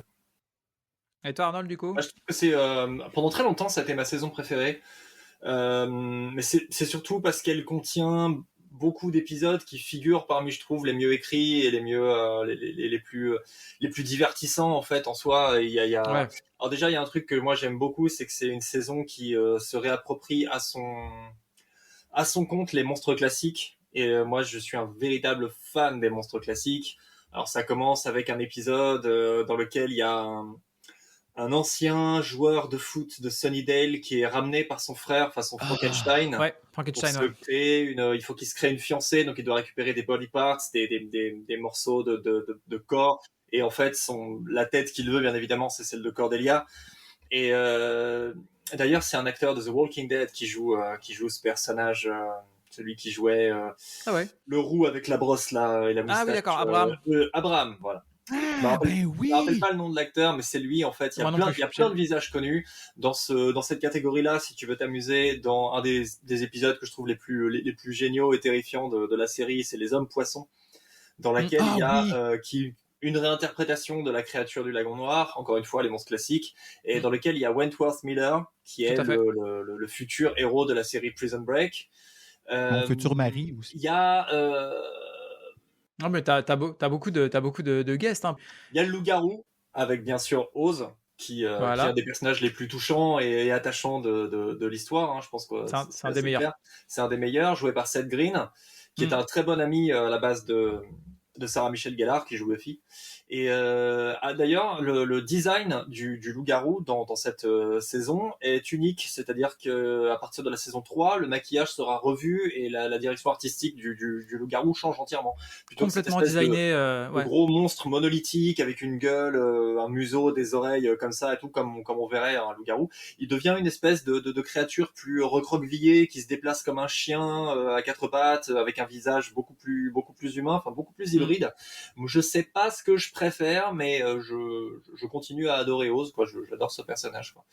Et il y a des épisodes qui sont incroyables, l'épisode d'Halloween notamment, qui est qui est génial. Vous me donnez le goût de toutes les regarder où d'un coup. les personnages se retrouvent prisonniers de leur costume à cause d'un méchant qui apparaît à trois reprises dans la série, je crois, qui s'appelle Ethan Rain, qui est la némésis. C'est toujours des bons épisodes. Qui est la némésis de Giles, qui est un observateur qui a mal tourné. Ou c'est pas un observateur qui a mal tourné, c'est plutôt un mec avec qui il faisait de la magie dans sa jeunesse et avec qui ça a mal tourné. Il y a aussi un épisode là-dessus dans la saison, je sais plus comment il s'appelle. Et il y a aussi un épisode que j'aime bien, qui je crois s'appelle La soirée de Sadie Hawkins. Oui, le bal. Où il y a un fantôme qui hante l'école de Sunnydale, qui est deux fantômes en fait. Il y a deux fantômes. Il y a eu une histoire dans les années 50 ou 60 au lycée où une professeure qui est jouée par Meredith Salinger est sortie avec un étudiant et elle a décidé d'arrêter la relation parce que ça se fait pas. Et l'ado le prend mal, dégaine un flingue et il l'a tué avant de se suicider. Et les deux fantômes continuent à hanter le lycée et prennent possession des gens pour rejouer la scène de la mort. Et fatalement, il y a Angel et Buffy qui sont pris dans la boucle et qui vont devoir rejouer cette scène déchirante et passionnée, chacun dans un corps différent. C'est-à-dire que c'est Angel qui va avoir le fantôme de la professeure, donc beaucoup plus sensible et beaucoup plus dramatique, et Buffy qui va tenir le flingue à la main puisque c'est le fantôme de l'étudiant jaloux qui va la posséder. Donc il y a encore une fois une inversion des genres en quelque sorte. Mais le génie en arrière de ça, des inversés, les deux, là, ça c'était... C'était génial, il y a des trucs, c'est très très bien, c'est une très très belle, c'est un très très bel épisode et tout ça joue bien sûr avec ce que Buffy et Angel vivent à ce moment-là puisqu'ils sont un couteau tiré, Angel étant devenu méchant. Et ouais, j'aime beaucoup cette saison. C'est pas ma préférée, je trouve qu'il y a encore, comme je disais, beaucoup de petits soucis en termes de réalisation. Il y a des petits trucs qui sont pas dingues, mais il y a quand même de la belle évolution de personnages. Willow, notamment, dont on n'a pas beaucoup parlé jusque-là, commence à beaucoup s'assumer, à devenir plus. Elle est toujours un petit peu, voilà, mais elle s'intéresse beaucoup plus à l'ésotérisme. C'est un membre encore plus à part entière de l'équipe. Alex évolue, il est toujours un petit peu bête, un petit peu jaloux, il prend pas forcément les bonnes décisions, mais c'est un personnage d'adolescent un peu typique, quoi. Il a 16 ans, 17 ans, il fait des erreurs, mais il marche au fur et à mesure. Il vient en couple avec la fille la plus populaire de l'école aussi. Finalement, il commence son couple avec Cordelia, c'est vrai. Il commence à prendre un petit peu conscience de son pouvoir de séduction qui est bien réel. Et c'est sympa. Je pense que c'est une très belle. Puis c'est effectivement un des cliffhangers les plus marquants de l'histoire de la télévision. Bruno, il a raison. C'est si tu es pas accroché à la fin de cette saison-là, tu peux pas accrocher au reste. C'est pas possible, je pense. Enfin, très peu de chance. Parce que c'est tellement dramatique ce qui se passe que tu peux décemment pas rester accroché. Enfin, moi, la plupart des gens à qui j'ai fait découvrir la série, je fais tiens jusqu'au bout de la saison. Tiens jusqu'au bout de la saison 2. Et ça marche. C'est presque systématiquement, ça marche, quoi. Ah bah oui, t'as envie de connaître la suite. Hein. Ils sont mordus. Tiens jusqu'au bout de la saison 2. Passe au travers la 1. Et la saison 2 instaure un truc aussi que j'aime beaucoup, qui va rester sur toute la série, qui est une dynamique que je trouve très cool. C'est celle du faux méchant ou de la première menace qui n'est pas tout à fait une menace si dangereuse que ça. C'est-à-dire qu'il y a toujours un sous-boss avant d'avoir le boss final, pour reprendre une analogie avec le jeu vidéo. Alors dans la saison 1, il n'y avait pas vraiment le temps pour ça avec le maître. Bon, à la rigueur, il y avait Darla qui faisait en quelque sorte office de sous-boss, mais pas tant que ça. Tandis que là, on a Spike et Drusilla qui représentent une menace très concrète pour la première moitié de la saison. Puis finalement, Angel change de bord en perdant son âme à nouveau, et il devient à nouveau ce grand méchant. C'est lui qui prend l'ascendant même sur Spike, qui finit en fauteuil roulant après avoir été battu par Buffy. Drusilla aussi est fragilisée, et c'est lui qui devient vraiment le boss de fin, la vraie menace, quoi. C'était C'est une première alliance entre Buffy et une Spike. première alliance Là, avec Spike. sa mère apprend que c'est une tueuse Ouais. aussi. Oh, Mm. ça, c'est quelque chose. Grosse allégorie au coming out dans la saison Ouais. 2 par rapport à ça. Moi, là, j'ai trouvé ça très... tu sais, comment qu'elle va réagir, puis qu'elle dit « Mom, I'm a vampire slayer », boum, un commercial drette là. Tu sais, c'est... Puis là, il fallait qu'on s'en remette. Là. Oh my God, qu'est-ce que ça va avoir l'air après le commercial? Comment qu'on va... Moi, je me rappelle, ça m'avait beaucoup marqué. Pas autant que la saison 4 avec Willow. Là. Ça, c'était confrontant. Là, mais j'aimais ça qu'il apporte ça dans un contexte différent, justement. Parce qu'il y a plusieurs types de sorties du placard, mais sont toutes stressants. Tu sais. Ouais, c'est vrai. C'est vrai. Non, c'est bien rendu. Il y a un épisode que j'ai pas mentionné aussi, qui est génial, mais je me rappelle pas le nom, où il y a le héros de la saison Roswell, qui joue un ancien Jason Sawyer. Il joue l'ancien meilleur ami de Buffy qui était dans son lycée. Et il vient s'inscrire au lycée de Sunnydale, mais en fait tout ça c'est une sorte de faux semblant, parce qu'en fait il est atteint d'une tumeur cancéreuse ou un truc comme ça qui va le tuer, et il tient absolument à devenir un vampire pour être sauvé. Il est prêt à trahir Buffy et à la fournir à Spike pour obtenir l'immortalité, quoi. Il y a tout un jeu qui est déjà, c'est hyper tragique comme postulat. Je trouve, pour une série adolescente, c'est méga tragique. C'est très concret, en fait. Un mec qui a une tumeur au cerveau, c'est horriblement concret. C'est encore une horreur bien humaine dans un monde de monstres. Et pour bien faire une sorte de parallèle inverse avec ça, on présente une communauté de fans de vampires à laquelle il appartient, et qui sont des types complètement fantoches, en fait, qui se déguisent comme dans des romans d'Anne Rice, hein, typiquement, ou Dracula. Et c'est des espèces de gros bouffons, en fait, qui sont persuadés que les vampires vont les tirer de leur existence mortelle, pourrie. Et c'est très drôle, en fait, de voir cette espèce de... Enfin, c'est très drôle, je sais pas si c'est très drôle, mais voir ce côté complètement déconnecté de la réalité et abject, et ce côté très concret d'un mec malade qui est prêt à tout pour vivre, en fait, quitte à trahir sa meilleure amie. Je trouve que la dynamique est très forte, quoi. Et on voit dans cette... il y a une... Ouais, vas-y. Non, j'ai juste à la fin de l'épisode, moi j'adore l'échange final entre Buffy et Giles. Oh, tellement. Ouais, elle est à bout, et en fait elle lui dit mentez-moi. Mentez-moi, ouais. Est-ce que ça ira mieux après? Et elle lui dit mentez-moi. Ouais. Et là, donc il y a tout un. Il lui dit non, mais en fait les méchants, tu vas voir, on les reconnaît facilement parce qu'ils ont un grand chapeau noir et ici et ça. Et là, et en fait elle est au bout, en fait. Et là, ce dernier échange sur cet épisode, il est magistral, quoi. Et très belle, deux trucs, pour la petite anecdote, c'est dans cet épisode qu'apparaît un personnage qui sera assez régulier, et dans Angel et dans Buffy, qui est un personnage qui s'appelle Lily, qui est une blonde assez paumée, qui va passer par pas mal de stases, dont notamment le fait de se prendre pour une pseudo-vampire dans cet épisode-là, mais on en reparlera peut-être après. Et pour revenir sur ces grandes tirade de Giles que tu mentionnes, il y en a une qui est magnifique dans cette saison, quand Buffy n'arrive pas à tuer Angel. Je crois que c'est à la fin d'Innocence, partie 2, ou un truc comme ça. Je crois que c'est à la fin d'Innocence, après avoir tué le juge, elle n'arrive pas à tuer Angel, et Giles la ramène chez elle en voiture, et elle lui dit un truc du genre, oui, je vous ai déçu, je le sais, puis il fait, mais pas du tout. Tu pouvais pas savoir que ça allait se produire, en fait, ce changement chez Angel. Il a été prouvé jusque-là que ça pouvait être l'amour de ta vie ou un truc comme ça, quoi. Donc si tu cherches quelqu'un pour t'en vouloir, tu peux pas compter sur moi, parce que tout ce que tu auras de ma part, c'est mon respect et mon soutien. C'est super beau comme ça.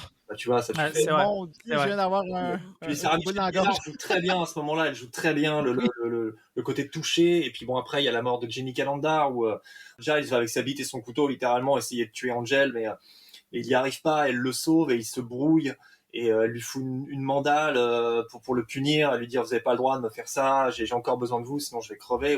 Enfin, il y a une notion de drame qui est dingue, quoi. Et tout ça se passe, tous ces épisodes se finissent à chaque fois sur une tombe, que ce soit la tombe de l'ami de Buffy dans l'épisode précité, ou la tombe de Jenny Calendar. Il me semble que ça se passe sur la tombe de Jenny à la fin, où ils ont cet échange aussi, mais je sais plus. Mais il y a toujours ces petits échos d'un épisode à l'autre. Dans les épisodes dits mythologiques, comme on dirait pour X-Files, il y a aussi des épisodes un peu mythologiques comme ça pour Buffy. La relation Giles-Buffy, là, c'est une des plus belles relations qui a été faite à la télé, parce que c'est une... Giles, là, ça aurait été un père parfait. Honnêtement, là, comme au début... c'est la figure du père pour Buffy, hein. C'est ça, tu sais.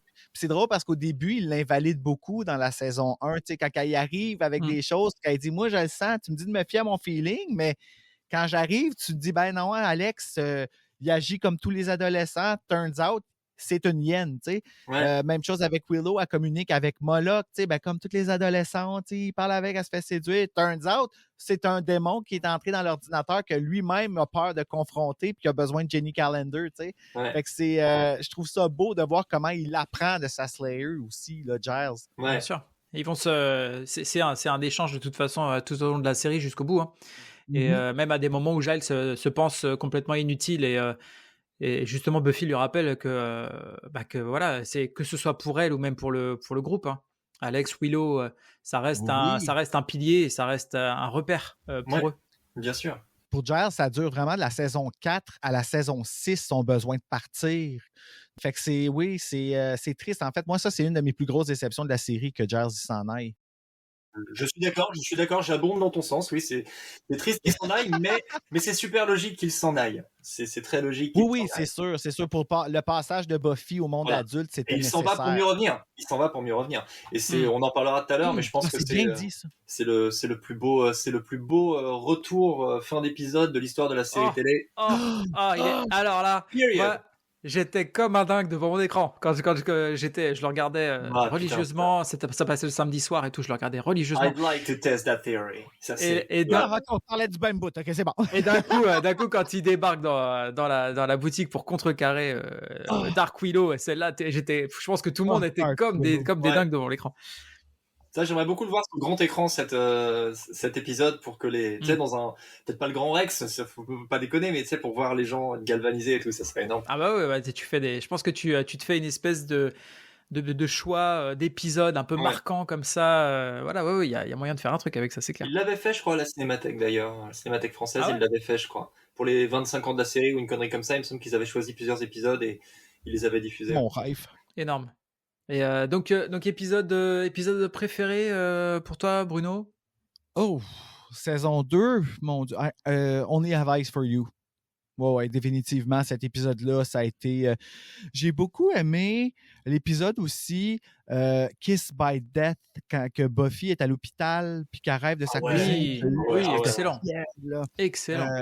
Ça, là, c'était quelque chose qui, ça m'avait bien gros marqué. Ce monstre-là m'avait fait peur. Une espèce de Freddy Krueger. Oui, mais... un look un peu irlandais, il est flippant. Les enfants qui crient, comment ils crient parce qu'il s'en va, il sort de ses yeux, il s'en va comme les manger dans le... En tout cas, je sais pas. Il est tétanisant. Ouais, je suis d'accord. Mais oui, puis la finale, oh mon Dieu. Moi, la c'est pareil. chanson, Akatla, les 2 épisodes d'Akatla, pour moi, c'est les meilleurs.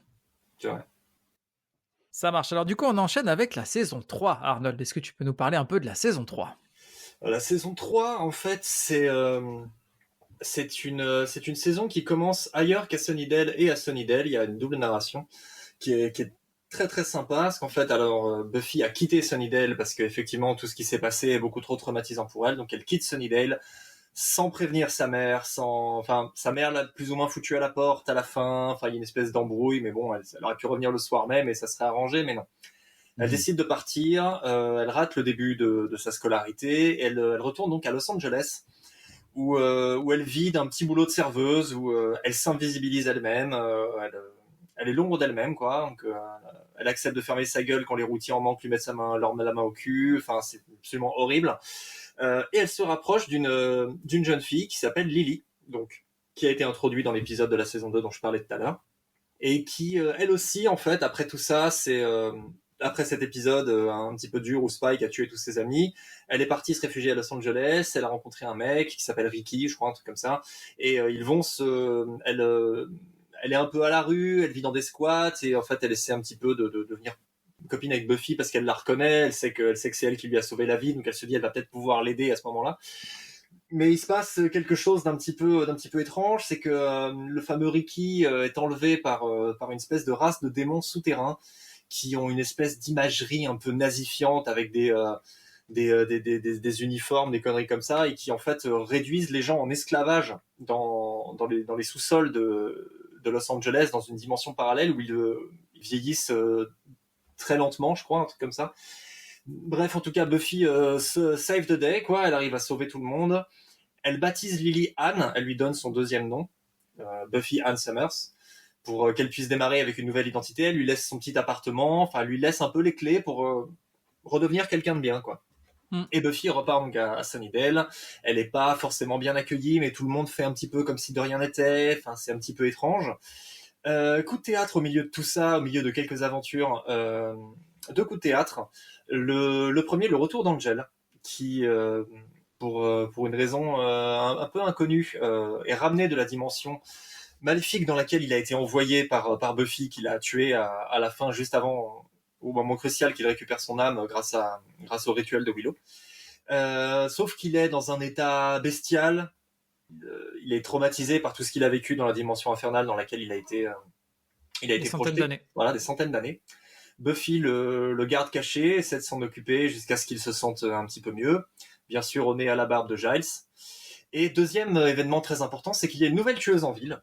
On rappelle que Buffy est morte pendant quelques minutes à la fin de la saison 1, tuée par le maître, avant d'être ramenée par Alex, qui lui a fait du bouche à bouche et de la respiration artificielle. Ce qui, pendant ce court laps de temps, a activé une deuxième tueuse, ce qui est quelque chose d'inédit, donc Kendra, dans la deuxième saison, qui est introduite dans la deuxième saison pour mourir dans la deuxième saison, ce que je trouve personnellement dommage, parce que c'est un personnage assez intéressant. Et Kendra mourant, il y a encore une autre tueuse bis qui est activée, la fameuse Face, qui est jouée par Elisa Dushku, qui est un des personnages, je crois, vraiment fétiche de tous les fans de Buffy, parce que elle est tout ce que Buffy n'est pas, quoi. C'est une rebelle vraiment pure qui s'assume. Elle assume complètement sa sexualité. Elle embrasse totalement sa fonction de tueuse. Elle prend du plaisir à tuer. Elle prend du plaisir à tuer les vampires, etc. Et elle va donc devenir un petit peu le second de Buffy. Il va y avoir deux tueuses à Sunnydale, avec en plus un deuxième protecteur, donc Wesley Wyndham-Pryce, pour s'occuper de Face. Donc il y a beaucoup de binômes qui se forment, donc on a du Giles et du Wesley, on a du Face, du Buffy, et tout ce petit monde va se retrouver confronté à un nouvel adversaire qui n'est pas des moindres, puisqu'il s'agit du maire Richard Wilkins III, le maire de Sunnydale, qui en fait tire les ficelles dans les coulisses de la mairie, si je puis dire, de Sunnydale depuis extrêmement longtemps, puisque son but est de réveiller un démon ancestral pour provoquer la fin du monde. Le genre de plan, encore une apocalypse, comme ils ont l'habitude de le dire, comme l'habitude de le dire le Scooby Gang. Voilà. Et voilà, alors tu veux que je parle de la fin, ou alors... Non, vas-y. Les vieux amis deviennent des adversaires, à savoir que Face tombe du côté obscur, elle est emmenée dans le giron du maire, qui devient lui aussi une figure paternelle, voire même paternaliste, mais très tonton gâteau quelque part avec elle, mais qui va aussi créer une sorte de petit cœur battant au milieu de toute cette méchanceté de tous ces personnages qui sont en fait très très doubles. Face est montré comme un personnage oui, de méchant, mais il y a quand même pas mal d'explications. C'est quelqu'un qui vient d'un milieu beaucoup moins favorisé que les Buffy, qui a la chance d'avoir une famille aimante et des amis, ce que n'a pas Face en fait. Et le maire qui lui est mon méchant préféré, je crois, toute la série, parce qu'il est incroyablement attachant. Il est incroyablement juste aussi dans son jeu, parce que c'est vraiment ce type sympathique, cet élu gentil, ce petit mec proche des gens. On le voit souvent préparer des trucs, des petits comités avec son équipe dans sa mairie, son équipe qui est composée de vampires bien évidemment, mais il est toujours en train de s'essuyer les mains parce qu'il faut faire attention à pas tomber malade, les microbes c'est très grave, ou il y a cette dichotomie géniale chez ce méchant qui tape sur la tête des élèves de maternelle pour faire la promo de la crèche dans la gazette locale, et qui derrière va ouvrir son placard avec tous ces artefacts vaudous et tout ça. Je trouve ça génial. Et un affrontement final va se passer contre le maire au lycée de Sunnydale. Donc tout le lycée de Sunnydale va se mettre derrière Buffy et le Scooby Gang pour l'affronter et sauver le monde dans une explosion, l'explosion littérale du lycée, qui est genre le fantasme de tout adolescent qui s'est pas bien intégré, bien évidemment, pour enfin pouvoir partir vers le soleil couchant et le début de la vie d'adulte, avec la vie d'étudiant que vont connaître les personnages au début de la saison 4. Voilà. Et le départ d'Angel, là. Et le départ d'Angel qui, à son tour, tout ça est devenu bien trop dur pour lui, et qui donc va partir et justifier la création de sa propre série. Tout à fait. Le seul spin-off officiel, d'ailleurs, de la série. Je sais pas vous, mais moi personnellement, c'est ma saison préférée. Je crois aussi. Ah oui, la 3? Je crois aussi, ouais. La 2 est un poil derrière, mais la 3, je la trouve extraordinaire. Je la trouve géniale. Ah ouais. La 3 est vraiment top. Et épisode préféré, qu'est-ce que j'avais noté? J'avais dit Amour contrarié, épisode 8. C'est l'épisode où Spike revient en ville, Ah oui, où il embarque Willow pour qu'elle lui fasse. Il est extraordinaire cet épisode. ouais. Et ça se termine avec, en plus avec, pareil, avec un cliffhanger, avec un accident. Ah oui, Cordelia Cordelia est empalée. Oui, ok, oui. Cordelia quitte la série à la fin de la saison aussi pour rejoindre Angel et être le deuxième personnage principal d'Angel, c'est vrai. Elle revient. Oui, à la fin de la saison, ouais, c'est vrai. Elle revient. Tout à fait. C'est un peu triste de savoir que pendant ce temps-là aussi, par exemple, en arrière-scène, il y avait un climat toxique, que tout ça se passait, tu sais, comme malheureusement, c'est arrivé. Puis je suis allé lire justement sur... parce que c'est Charisma Carpenter qui est sorti fait. en front de cette histoire-là. Si ça ne dérange pas, j'aimerais peut-être ça, comme mener un petit mot là-dessus, parce que je pense que c'est important. Contrairement à ce que Sarah Michelle Gellar dit, avec ce que je suis un peu en désaccord, qui est de ne pas en parler puis d'aller de l'avant, je pense que c'est un peu une mauvaise façon d'approcher ça. Je vais accepter que c'est probablement pas comme ça qu'elle a été traitée sur le plateau parce que c'était Buffy, mais en arrière, Cordelia, qui était un personnage secondaire de qui on aurait pu se débarrasser à n'importe quel moment dans la série, c'était celle qui était dismissible, désolé pour l'anglicisme. Dispensable. Mais elle, derrière, elle vivait des choses vraiment où est-ce que Joss Whedon était devenu il avait tellement de pouvoir par rapport à la chaîne, par rapport à l'argent qui était distribué, puis à qu'est-ce qu'il pouvait faire, que il jouait avec ça par rapport avec Charisma Carpenter pour l'avoir à son pied, pour qu'elle fasse qu'est-ce qu'ils veulent. Puis elle a eu beaucoup de mal quand elle était enceinte, justement, à se faire demander est-ce que tu prévois le garder, qui est comme très... C'est des choses qu'on voit dans la lettre qu'elle a écrite qui, moi, je veux pas passer sous silence parce que ça arrive dans beaucoup de milieux de travail. Oui, ça arrive à Hollywood, puis c'est là qu'on voit en les mettant de l'avant, on peut peut-être démystifier ça pour les milieux de travail un petit peu plus low-key. Alors, moi, je dirais dénoncer, parler et justement, laissez pas ces choses-là se produire parce que ça peut vraiment détruire une personne. Et Charisma Carpenter, si vous avez le temps d'aller voir le suivi de la cause, c'est quand même assez clair. Puis sa lettre est très, très, très... comment je pourrais dire? Oui, ça peut déclencher certaines choses chez les gens qui l'ont vécu, mais c'est très clair, puis c'est pas... comment je pourrais dire? C'est pas culpabilisant. Donc, en tout cas, j'encourage beaucoup à aller regarder son parcours. Honnêtement, moi, ça m'a beaucoup touché. Puis, je la trouve très courageuse, cette femme-là. Oui, non, mais effectivement, pour ceux qui auraient envie de faire des recherches sur tout ça, sur un peu l'envers du décor, hein, il y a énormément de contenu sur Internet, que ce soit des vidéos, des articles, etc., qui ont été faits sur le sujet, ouais, effectivement, ouais. Ben, c'était moi aussi de passer que les gens puissent entendre que toute cette merveilleuse série-là a été faite à un prix aussi. Donc, Oui, non, mais après, il faut pas. Enfin, je sais que pendant un moment, Joss Whedon a été très glorifié à une époque. Bon, je pense que les gens sont un petit peu revenus et que voilà, il y a beaucoup de choses qui ont éclaté depuis, que ce soit sur Buffy ou que ce soit dans d'autres productions. Voilà, il a une attitude voilà, c'est quelqu'un de. Oh, C'est un personnage. Très Voilà. discutable. Dommage, pareil. Épisode préféré du coup pour vous? Moi, je vous ai dit effectivement Amour contrarié. Quel est votre épisode préféré de la saison 3? Je pense l'avant-dernier. La bataille entre Faith et Buffy dans l'appartement de Faith, là, c'est historique, ça. Là. Honnêtement, il n'y a jamais eu une fête aussi. Buffy avec son pantalon de cuir rouge, Faith habillée en jeans, vraiment dark. Oh my God! Je revois ça, j'ai des frissons, je revois ça dans ma tête. Là, ce soir-là, là, j'étais arrivé à mon écran, là, puis je ne pouvais pas croire ce que je voyais. Là. Ouais, comme beaucoup de monde, je pense. Et toi, Arnold, du coup? Moi, c'est difficile, parce qu'en fait, comme je te disais, je préfère cette saison pour les arcs narratifs des personnages, mais je trouve qu'il y a plus d'épisodes marquants dans la saison 2. Alors, moi, je crois que ça se disputerait. Alors, j'aime beaucoup le masque de Cordolfo. Oui, excellent. C'est un des premiers épisodes où on voit des zombies. Et ça peut paraître tout con, mais c'est vrai que c'est le retour de Buffy à la maison, il y a cette espèce d'énorme fête qui est organisée à la Casa des Summers, quoi, avec toute l'école, avec plein de gens qui viennent pour la fêter alors qu'ils savent à peine qui c'est. Et il y a cette invasion de zombies à l'intérieur de la maison qui est absolument marquante, donc provoquée par un masque qui est détenu par Joyce Summers, donc la mère de Buffy. Il y a tout ce côté les non-dits, on se dit pas les vérités en face, alors qu'en fait il faut que ça sorte, quoi. Il faut vraiment que ça sorte. Et toutes les vérités blessantes qui vont sortir entre les personnages sur le fait que Buffy est partie sans les prévenir et qu'ils se sont inquiétés, qu'ils ont dû gérer Sunnydale à sa place et tout le bordel. Ça explose littéralement sous la forme de zombies qui débarquent façon la nuit des morts vivants pour envahir la maison et tout. Je trouve ça complètement, ouais. très fort. C'est aussi un des épisodes où Alex commence vraiment à s'affirmer comme le personnage qui va dire les choses.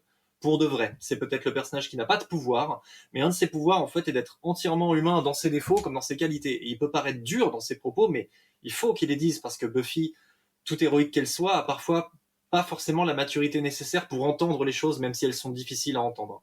Et Alex va beaucoup aider en ce sens-là. C'est un personnage que je trouve passionnant pour ça. Alors qu'il est...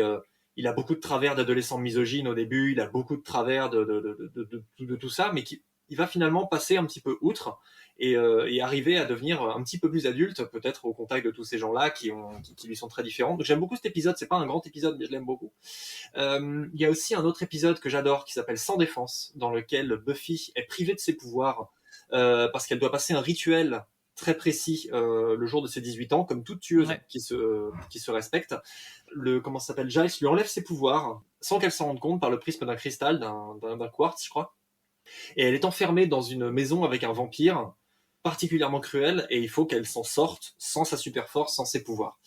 Ce que finalement elle va réussir à faire, mais au prix de pas mal de trucs horribles, dont notamment le fait que sa mère soit prisonnière avec elle, ce qui n'était pas du tout prévu au programme, et qui va se conclure par le renvoi de Giles du Conseil des observateurs, puisqu'il lui avoue la vérité, et il essaie quand même d'aller lui porter secours, ce qu'il ne fait pas finalement, puisqu'il n'a pas le temps, Buffy s'en sort toute seule. Et le Conseil des observateurs, représenté par le chef qui s'appelle Quentin Traverse, souligne un truc qui est vraiment bouleversant, c'est que il renvoie Giles, il lui fait l'attachement en fait entre une tueuse et son observateur est prohibé. Or, vous avez l'amour d'un père pour cet enfant, c'est inacceptable. Et ça, c'est dur, quoi. C'est vraiment dur, alors que le mec vient d'être viré. On vient de souligner un truc texto que nous on comprend depuis 2-3 saisons, mais là, un membre extérieur et froid comme la glace le dit, ce qui rend le truc encore plus concret. Et ça va se conclure par Giles qui va poser de la glace sur la tête de Buffy parce qu'elle est blessée. Il va continuer, malgré l'épreuve que c'est, à être ce père de substitution qu'il va continuer à être pour tout le reste de la saison et toute la série, quoi. Ça installe un combat aussi par rapport que dans le monde de Buffy, il faut quand même qu'elle se batte contre ces hommes-là de pouvoir, qui ont le pouvoir juste parce qu'ils disent qu'ils ont le pouvoir. Et ça, la fin de la série va complètement l'inverser et de très belle façon. C'est ça. Il y a un autre épisode qui, pareil, n'est pas dans mes préférés, mais je suis obligé de citer des moments, parce qu'il y a des moments qui sont de gloire, qui sont incroyables, dans l'épisode Les Chiens de l'Enfer, qui n'est pas un grand épisode, mais à l'issue duquel Buffy va être reconnue par le cité au cours du fameux bal de fin d'année, où elle va être reconnue dans cette scène absolument géniale où tout le personnel et tous les élèves du lycée de Sunnydale vont faire un discours absolument bouleversant pour lui dire que en fait ils sont pas amis, qu'ils se connaissent pas bien, mais qu'ils ont bien remarqué qu'elle était là et qu'elle les protégeait à longueur de temps. Et que grâce à elle, l'année 99 marque le plus bas taux de mortalité de toute l'histoire du lycée de Sunnydale. Ce qui est assez cool, il y a une espèce de petit moment d'éternité qui se passe à ce moment-là. Et elle n'est pas la reine du bal, elle n'est pas tout ça, mais elle a droit à un prix, genre comme un Oscar, qu'ils ont fabriqué spécialement, qui est une petite ombrelle sur lequel il y a marqué Buffy Summers Class Protector. Ce qui littéralement en France est traduit par Buffy Summers, notre ange gardien. Ce qui est très joli, et il y a cette très belle scène où tout le monde applaudit et où elle remonte l'allée et où elle va recueillir sa petite ombrelle, et Angel vient la voir à la fin pour partager une dernière danse avant de quitter la ville, quoi. Et j'ai des frissons. cette scène, elle est bouleversante, elle est géniale. Enfin voilà, moi je me la remets sur YouTube de temps en temps pour me sentir bien, je la mets, quoi. C'est feel good total, quoi. Et t'es avec tous les personnages, t'es avec elle, t'es avec tout le monde. Mais mon épisode préféré, vraiment, c'est Meilleurs vœux de Cordelia, qui est un épisode de What If, dans lequel est introduit un personnage qui est aussi très attachant, qui s'appelle Anyanka, qui est la future petite amie de Xander, qui en fait est un démon millénaire et un démon de la vengeance. C'est un peu une sorte de mauvais génie auquel les femmes font appel pour se venger de la bêtise et de la cruauté des hommes. Alors déjà, ça pose le truc, hein, clairement, dans Buffy contre les vampires. Et, C'est pour ça qu'on l'aime comme ça, c'est pour ça Anya, qu'on en l'aime comme fait. ça. Et Cordelia fait le vœu qui vient d'être trompée par Alex, qui l'a plus ou moins trompé avec Willow. Enfin, toute une histoire un peu étrange, quoi. Cordelia, ivre de vengeance, et on la comprend bien à ce moment-là, on comprend bien que Cordelia, elle est boule. Elle part du principe que Buffy est responsable de tout ça, et elle fait le vœu, en fait, que Buffy ne soit jamais venue à Sunnydale. Le vœu est réalisé, et Cordelia se retrouve dans un monde parallèle, dans lequel, effectivement, Buffy n'est jamais venue à Sunnydale, où Sunnydale est aux mains du maître. Donc Mark Metcalf fait son retour dans le rôle du méchant. Et les vampires tiennent Sunnydale littéralement par les couilles. Toutes les nuits, il faut être rentré chez soi avant le coucher du soleil, sinon ils viennent pour vous prendre. Il faut absolument ne pas porter de couleurs voyantes, il faut pas être provoquant ni rien. Et on voit ce que sont devenus les personnages. Et donc là, c'est touchant au possible et tétanisant. Alex et Willow sont devenus des vampires. Ils sont aux antipodes de ce qu'ils sont normalement. Ce sont des personnages très menaçants, ce sont des prédateurs ultra sexualisés, couverts de cuir. Enfin, on voit toujours la figure de l'altérité là-dedans. Et Giles se démerde comme il peut avec Oz et un des seuls personnages gays de l'histoire, présenté comme gay, qui s'appelle Larry. Un personnage très sympa que j'aime beaucoup, qui malheureusement meurt dans l'histoire. Hein. C'est 99, quoi. Et finalement, ils appellent Buffy pour qu'il lui vienne en aide, mais elle est active à ce moment-là dans la région de Cleveland, dont Bruno parlait tout à l'heure, où il y a une autre bouche de l'enfer. Et oui, il est au téléphone et il dit je sais qu'il y a beaucoup d'activités. Oui, je sais qu'il y a beaucoup d'activités de ce côté-là aussi, mais on est touché à Sunnydale aussi, quoi. Et Buffy débarque, et Buffy, elle est en mode ultra badass, avec des cicatrices sur la gueule, militaire, elle crache dans sa main pour cirer ses godasses, elle est blasée, elle est tout ce qu'elle n'est pas. C'est pas celle qu'on connaît, voilà. Là, c'est ça. Et il y a cette scène d'affrontement final en slow-mo qui est géniale, juste avant que Giles parvienne à briser le sort et à ce que tout redevienne normal. Il y a une scène d'affrontement en slow-mo avec une musique très portée sur la voix, une voix très cristalline qui est très, très jolie, comme ça, très mélancolique, où on va voir Buffy tuer froidement Alex d'un coup de pieu sans même se retourner alors que c'est son meilleur ami. Ça déjà, ça fait quelque chose. On voit Oz tuer Willow en la plantant dans un pieu qui est au mur. Ça aussi, c'est pas, les personnages sont pas choisis au hasard. Et le maître et Buffy vont s'affronter, et finalement, juste avant que le sort soit rompu, le maître triomphe de Buffy salement en lui brisant la nuque. Brise la nuque, ouais. C'est horrible, et en fait, on se rend compte qu'elle tient pas longtemps contre lui, mais genre pas du tout. Et ça met en exergue le fait que sans ses amis, elle aurait pas cette force, et elle aurait pas cette volonté, elle aurait pas gagné en niveau, quoi. Pour reprendre encore une analogie du jeu vidéo, et toute cette scène est tétanisante, et elle est... Et puis t'as Angel qui se fait tuer devant les yeux de Buffy, et elle en a rien à foutre. Elle en a rien à foutre parce qu'elles ne sont pas connues. Elle se retourne et tout. Et c'est vrai qu'en un laps de temps très court, à travers ces scènes-là en slow motion, c'est ultra touchant en fait ce qui se passe à l'écran, parce que tu te dis. Et j'aime beaucoup le combat entre Anyanka et la confrontation entre Anyanka et Giles. Parce il lui arrache son collier qui lui donne son pouvoir, il le brise, ce qui fait qu'Anyanka après ça devient humaine, donc elle devient Anya pour le reste de la série. Et elle est super badass en fait, Anya, elle le chope par la gorge, elle le jette dans les trucs, et puis elle est vraiment méchante, quoi, en mode regarde, moi je vais t'offrir un monde qui est carrément à notre image, où le mal règne et tout, il est magnifique, pourquoi est-ce que tu veux aller contre ça? Et je crois qu'il lui dit un truc du genre parce que la vie, moi j'y crois, ou un truc comme ça. Et parce que j'ai confiance en la vie. Alors ça, c'est une traduction pas littérale, je crois qu'en VF, anglais c'est la VF. En VF, mais en VO, je crois qu'il dit un truc du genre because it has to, ou un truc comme ça, je sais pas. Oui, it has to be. It has to be. Et en français, c'est parce que j'ai confiance en la vie. Ça n'a rien à voir, mais je trouve ça plus beau en fait. Je trouve que c'est une des rares fois où la version française, puis on peut passer un petit truc sur la version française, on a la moitié de la série, allons-y, où la version française est vraiment très fidèle dans le propos, où ça s'accapare le truc, où il a bien compris sa mythologie, et où il peut jouer un petit peu avec ce qu'il y a dans la bouche des personnages, et leur faire dire quelque chose de plus beau et de meilleur. Alors que la plupart des jeux de mots, les sous-entendus sexuels et tout, n'arriveront qu'à partir de la saison 4 et 5, où les adaptateurs commencent à se dire il faudrait qu'on les garde, parce que ils ont beaucoup invisibilisé ça dans les premières saisons. Tous les petits sous-entendus et les jeux de mots passent pas bien, ou alors sont changés par autre chose. Et alors que les voix choisies sont géniales. Ah oui, ça c'est vrai, ça. Claire Guillot sur Buffy, elle est incroyable, que j'aime beaucoup, Virginie Ledieu, qui est la voix de Saori dans Saint Seiya, qui fait Willow, qui est exceptionnelle de justesse. Elle a quel âge, cette femme-là? Parce qu'elle double depuis les années 80. Elle a là, un peu ça plus de fait 60 ans. longtemps qu'on entend sa voix. Je l'ai rencontrée, j'ai fait une session de doublage avec elle. Elle a, je sais pas, elle doit avoir un peu plus de 65 ans maintenant, un truc comme ça. Wow! On retrouve aussi Tu l'as rencontrée? Oh là, je my l'ai God! rencontrée, Wow. elle est adorable, c'est une femme adorable. Il y a la voix de Giles, dont je me rappelle plus son nom.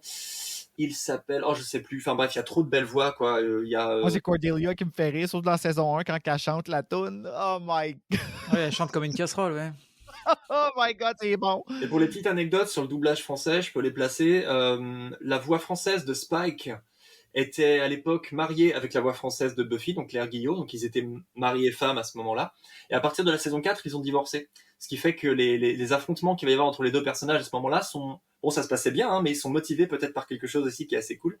Et les textes sont adaptés par Laurence Creuset, qui en fait est la voix française de Tara. Voilà, la version française est adaptée par... C'est elle qui chante la chanson aussi, parce que les doubleurs, ils ont même doublé. Là. C'est pas elle. Pour le coup, ils ont changé la voix de Laurence Creuset, ne chante pas. Et ce n'est pas non plus la voix de Giles qui fait la voix chantée dans l'épisode. C'est Emmanuel Curtil qui en France est la voix française régulière de Jim Carrey. Qui chante très très bien. Il chante très très bien. Oui, parce que c'est ça qui est j'ai trouvé ça spécial, honnêtement, que le musical soit adapté, mais on en reparlera rendu là. Mais Claire Guillot, par contre, Claire Guillot est une vraie chanteuse de musical. Elle a chanté, je crois qu'elle a chanté des trucs genre Les Misérables, ou elle a vraiment fait des trucs à un très haut level. Et quand elle chante dans l'épisode, oui, c'est beau. Puis elle a doublé de Suzanne dans Beauté désespérée aussi, ça m'avait marqué ça. J'étais comme, oh mon Dieu, Terry Hatcher puis Sarah Michelle Gellar, pas tout à fait. Puis c'est drôle que vous, la France, vous avez compris qui prendre pour doubler tout de suite Sarah Michelle Gellar, parce que nous, au Québec, ça nous a pris du temps. Aïe, puis la meilleure, c'est Aline Pinsonneau. Honnêtement, pour faire Sarah Michelle Gellar, il n'y en a pas une qui l'a à côté à date, là, parce qu'il y en a eu plusieurs différentes, là, nous, au Québec, là, mais ma préférée pour Sarah, c'est vraiment elle. Oh mon Dieu, Sarah, c'est comme ma grande chum. Et moi c'est vrai que VFVO, j'ai jamais écouté la série, même ne serait-ce qu'un épisode complet en VO. Parce que je suis. Alors, moi, c'est encore une fois, c'est un truc doudou, si tu veux, Buffy. Quand je mets un épisode, j'ai l'impression de retrouver une bande de potes, en fait. Ouais. J'ai l'impression de retrouver mes amis. Et c'est pour ça que, du coup, je suis hyper accroché à cette VF que je trouve parfaite. Et du coup, ouais, la VO, effectivement, il faudrait que je me refasse l'intégrale en VO. Parce qu'on m'a dit, effectivement, que ça n'avait rien à voir. Prépare-toi à rire parce qu'il y a beaucoup d'humour qu'il n'y a pas en France, en français, pardon. À partir de la saison 4, 5, ça commence à aller mieux au niveau de l'adaptation. Mieux, ils ont mieux repris. Mais c'est vrai que les premières, pourquoi Cordelia est comme ça? Je sais pas, peut-être parce que c'est une punaise. Non, elle dit littéralement because she's a bitch, je crois, un truc comme ça, tu vois. Enfin, il y a beaucoup de choses qui passent pas forcément. Ils sont partis du principe que c'était une série pour adolescents uniquement, et certes, on était tous des adolescents quand on la regardait, mais aujourd'hui, c'est des générations d'adultes qui la re-regardent et qui la redécouvrent aussi, tu vois. Donc, Ah ouais, c'est sûr. Enfin bon, on ferait les choses différemment aujourd'hui, mais voilà. Tout ça pour dire que pour la VF, je trouve que au niveau des cast choice, ça a été parfait pour tout, quoi. Ouais, c'est clair. Et Angel, qui est la voix d'Angel, c'est Patrick Borg, que j'ai rencontré aussi, qui est la voix de Sangoku dans Dragon Ball. Donc pareil, c'est des gens qui m'ont accompagné. Ah, aussi mais beaucoup oui, putain, c'est vrai. C'est vrai, maintenant que tu le dis. Et la voix de Wesley, c'est la voix de Vegeta, c'est Éric Legrand. Exact. Voilà. Ah oui, maintenant que tu le dis, effectivement, je me figure le truc. Ouais. Mais, Et donc du coup, c'est marrant que t'aies dans Angel, Wesley est un des personnages principaux de la série Angel, donc t'as à nouveau Vegeta et Sangoku qui s'affrontent quelque part ou qui sont ensemble, quoi. C'est marrant. Voilà. J'aime bien ce genre de petit hasard, ça me fait rire. Ouais, c'est vrai que c'est pas mal. C'est pas mal. C'est le fun, on a les mêmes tics, nous autres aussi, de notre côté. Quand il y a des gens qui doublent, qui vivent quelque chose d'externe, de différent, puis qu'on entend les voix dans d'autres contextes, puis tout ça, là, on a à peu près cette même petit amour-là pour nos doubleurs. Ouais. Ah oui, tu les identifies, évidemment. Alors, de là, on passe à la saison 4, les amis. Bruno, est-ce que tu peux nous parler de la saison 4 ? Difficile saison 4 pour Bruno, mon Dieu, à un point tel que j'ai lâché la série à ce moment-là. Ah ouais? J'ai été trop confronté par Willow, je crois, en fait, parce que moi, Buffy, ça a commencé quand j'étais au secondaire 1, donc première année de lycée, je pense qu'on dit pour vous. Ouais. Fait que ça suivait mon évolution. Et au secondaire 4, c'est là que les hormones de Bruno étaient en dedans, ça bouillait en dedans, mais à l'extérieur, fallait pas que ça se sache, on n'était pas là encore, tu sais. Puis là, ben Willow qui commence à changer puis à s'assumer, c'était comment? OK, non, moi je vais pas là, puis pas prêt. Donc j'ai comme un peu lâché la série à ce moment-là. Puis, mais j'y suis revenu plus tard, puis je l'aime bien, j'ai un petit côté. Mais là, Buffy arrive à l'université avec Willow qui a choisi de rester à Sunnydale avec elle. Xander qui revient d'un voyage... Nul. Un voyage nul. Oui, c'est ça, il s'est pas vraiment rien passé. Il a voulu voir la vie, puis finalement, il s'est rendu compte que la vie, c'était à Sunnydale. On n'a plus Angel, on n'a plus Cordelia. On arrive dans un nouveau monde où est-ce qu'on connaît plus vraiment la vie. On est dans un dorm. La bibliothèque s'est rendue un gros hall où est-ce que c'est écho. Et évidemment, ben, on rencontre des nouveaux personnages, dont Riley, qui va être le futur chum de Buffy, mais on n'a pas parlé de Scott Hope dans saison 3. Moi, je l'aime, Scott Hope, puis je vais me garder ça pour le podcast que je fais au Québec, je figure, mais bon. Mais là, elle rencontre Riley, qui est le pire chum que Buffy a eu, selon moi. Là, je suis pas capable de le sentir. Hot take. Pour vrai, tu l'aimes, toi? Non, mais je sais qu'il y a des gens qui l'aiment. Moi, oui, personnellement, je le trouve insipide, c'est pas ma cam, mais oui, voilà, c'est... Je le trouve tellement comme je peux pas me mesurer à... Ben, tu sais, tous les hommes que Buffy a eu dans sa vie ont toujours été je peux pas me mesurer à Buffy, puis je trouve pas ça le fun, sauf Spike. Spike, je trouve que lui, direct en partant, quand il admet qu'il aime Buffy, il admet soudainement que ah ben, t'es plus forte que moi, puis c'est correct. Tu sais, c'est ça que j'aime beaucoup de Spike. En tout cas, j'irai pas là. Cela dit, saison 4, Maggie Walsh, qui était censée être... Puis ça, je l'apprends, honnêtement. Je savais pas que c'était censé être la grande vilaine et qu'elle n'a pas voulu rester. Fait que là, va falloir que vous me parliez puis que vous m'expliquiez là, parce que pourquoi tu voudrais pas rester dans Buffy? Je sais pas. Mais finalement, on a remplacé ça par une espèce de cyborg. Mais je trouve que le plus grand vilain de la saison 4, c'est surtout le fait que la bande se sépare et que tout le monde s'en va dans son coin. Tu as Giles qui veut vivre sa vie tout seul avec Olivia, qui rencontre, qui est comme... on l'apprend même pas à la connaître, cette femme-là, justement, parce que il veut pas la mêler au groupe, rien. Willow qui rencontre Tara, qui est comme la belle petite perle qu'on rencontre dans la série, qui nous apporte tellement de bien et qui nous confronte à certains démons aussi, qui nous ramène un peu Marcy de la première épisode qui disparaît parce que Tara est un peu ça aussi, celle qui est effacée. Xander qui a une blonde qui est sexuellement active, direct dans ses âges, donc Xander n'est que ça. Spike qui peut plus tuer à cause de l'initiative qui se passe. Il y a ça qui s'instaure dans la saison 4. Mais à part ça, moi, j'y ai pas eu beaucoup d'intérêt à part pour l'épisode Hush. Et peut-être un peu Adam, là, je dirais, qui est comme un semi-intéressant, là, mais tu sais, c'est comme un Terminator semi-humain, semi-démon, semi-robot. Je sais pas. Ouais, mais c'est parce qu'effectivement, Maggie Walsh était censée être le grand antagoniste, la grande méchante de la saison. Donc l'initiative que tu as énoncée, c'est un groupe de militaires en fait qui viennent pour étudier justement tous ces démons, tous ces monstres là, et donc qui veulent justement en tirer des armes et lutter contre tout ça, etc. Et donc Maggie Walsh est une scientifique à la tête de ces équipes-là, et donc l'actrice a voulu partir. Donc ils ont créé un antagoniste, from scratch. Donc c'est très drôle d'ailleurs que ça finisse en espèce de créature de Frankenstein, parce qu'au final, tu te dis les auteurs ils se sont dit ok, qu'est-ce qu'on fait? On a qu'à prendre des morceaux de monstres. On prend des morceaux de monstres, un cyborg, et puis on va créer un personnage du néant, quoi. Mais à quel point elle a voulu partir pour qu'ils ont été capables de se racheter comme ça? Parce que c'est quand même au début là, qu'elle meurt, me semble, non? Ah oui, c'est rapide. Hein. Oui, c'est assez rapide. Mais après, c'est pas la seule comédienne qui a voulu partir de la série. Hein. Non. La saison 4, c'est aussi le départ de Seth Green. Donc, Oz quitte la série. Il revient un peu plus tard dans la série. Il part dans Cœur de loup-garou, je crois. Non, il va chez Angel début de la saison 3. Mais oui, enfin, c'est un truc comme ça. Non, t'as raison, début de saison 4, il est chez Angel, enfin, il y a plein de recoupements. Ah, il passe à droite à gauche, lui. Parce que Seth Green a demandé à partir aussi. Hein. Il a demandé à partir parce qu'il se faisait chier sur le plateau. Ce qui est legit, hein, en soi. C'était un personnage qui avait pas beaucoup de réactions à faire. Ou alors il avait que des réactions. Et au bout d'un moment, il s'est dit, bon, bah, tu veux pas m'écrire une sortie, Joss, parce que j'en ai marre, quoi. Et donc, il lui a écrit une sortie.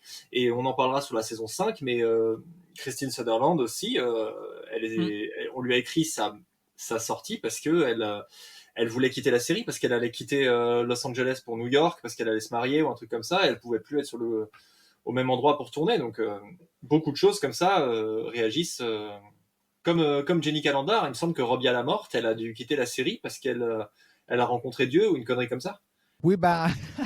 C'est vrai, hein, il me semble que c'est vrai. En fait, elle a demandé à quitter la série et on a tué son personnage parce que l'univers de la série était plus. En adéquation avec ses croyances, etc. Ouais. C'est quand même drôle qu'elle revienne pour jouer le mal là, dans la saison 3, un épisode très important qu'on a oublié de mentionner, mais le mal, en fait, Première apparition du mal, ouais. C'est lui qui fait revenir Angel, en fait, c'est ça qu'on apprend plus tard, mais c'est à cause de lui que Angel est revenu. Oui, c'est vrai. Je sais même pas si j'avais identifié ça, tu vois. Mais oui, je crois que c'est ça, hein. Je crois que c'est ça la cause du retour, il me semble que c'est ça, mais je suis pas sûr. D'accord. Donc ouais, saison, moi personnellement, je sais pas vous, c'est quand même la saison qui nous a offert, pour moi, peut-être le meilleur épisode de la série, oui. Avec Hush, effectivement, Silence, tu le disais tout à l'heure, Bruno, le magistral. En plus, il y a un des acteurs / monstre que j'adore, Doug Jones. Doug Jones. Ouais. Ah, le grand, là, le grand. Ouais. Phénoménal, j'adore cet acteur. Ouais, il est génial. Et qui est un habitué des productions de Guillermo del Toro, notamment. Et donc, l'épisode est extraordinaire, il est drôle, il est flippant. Et puis, ces créatures de gentleman. Oui, en plus. Il est muet. Et ces créatures de gentleman, ils sont vraiment terrifiants, quoi. Ouais. Oh, mon Dieu, ça n'a aucun sens.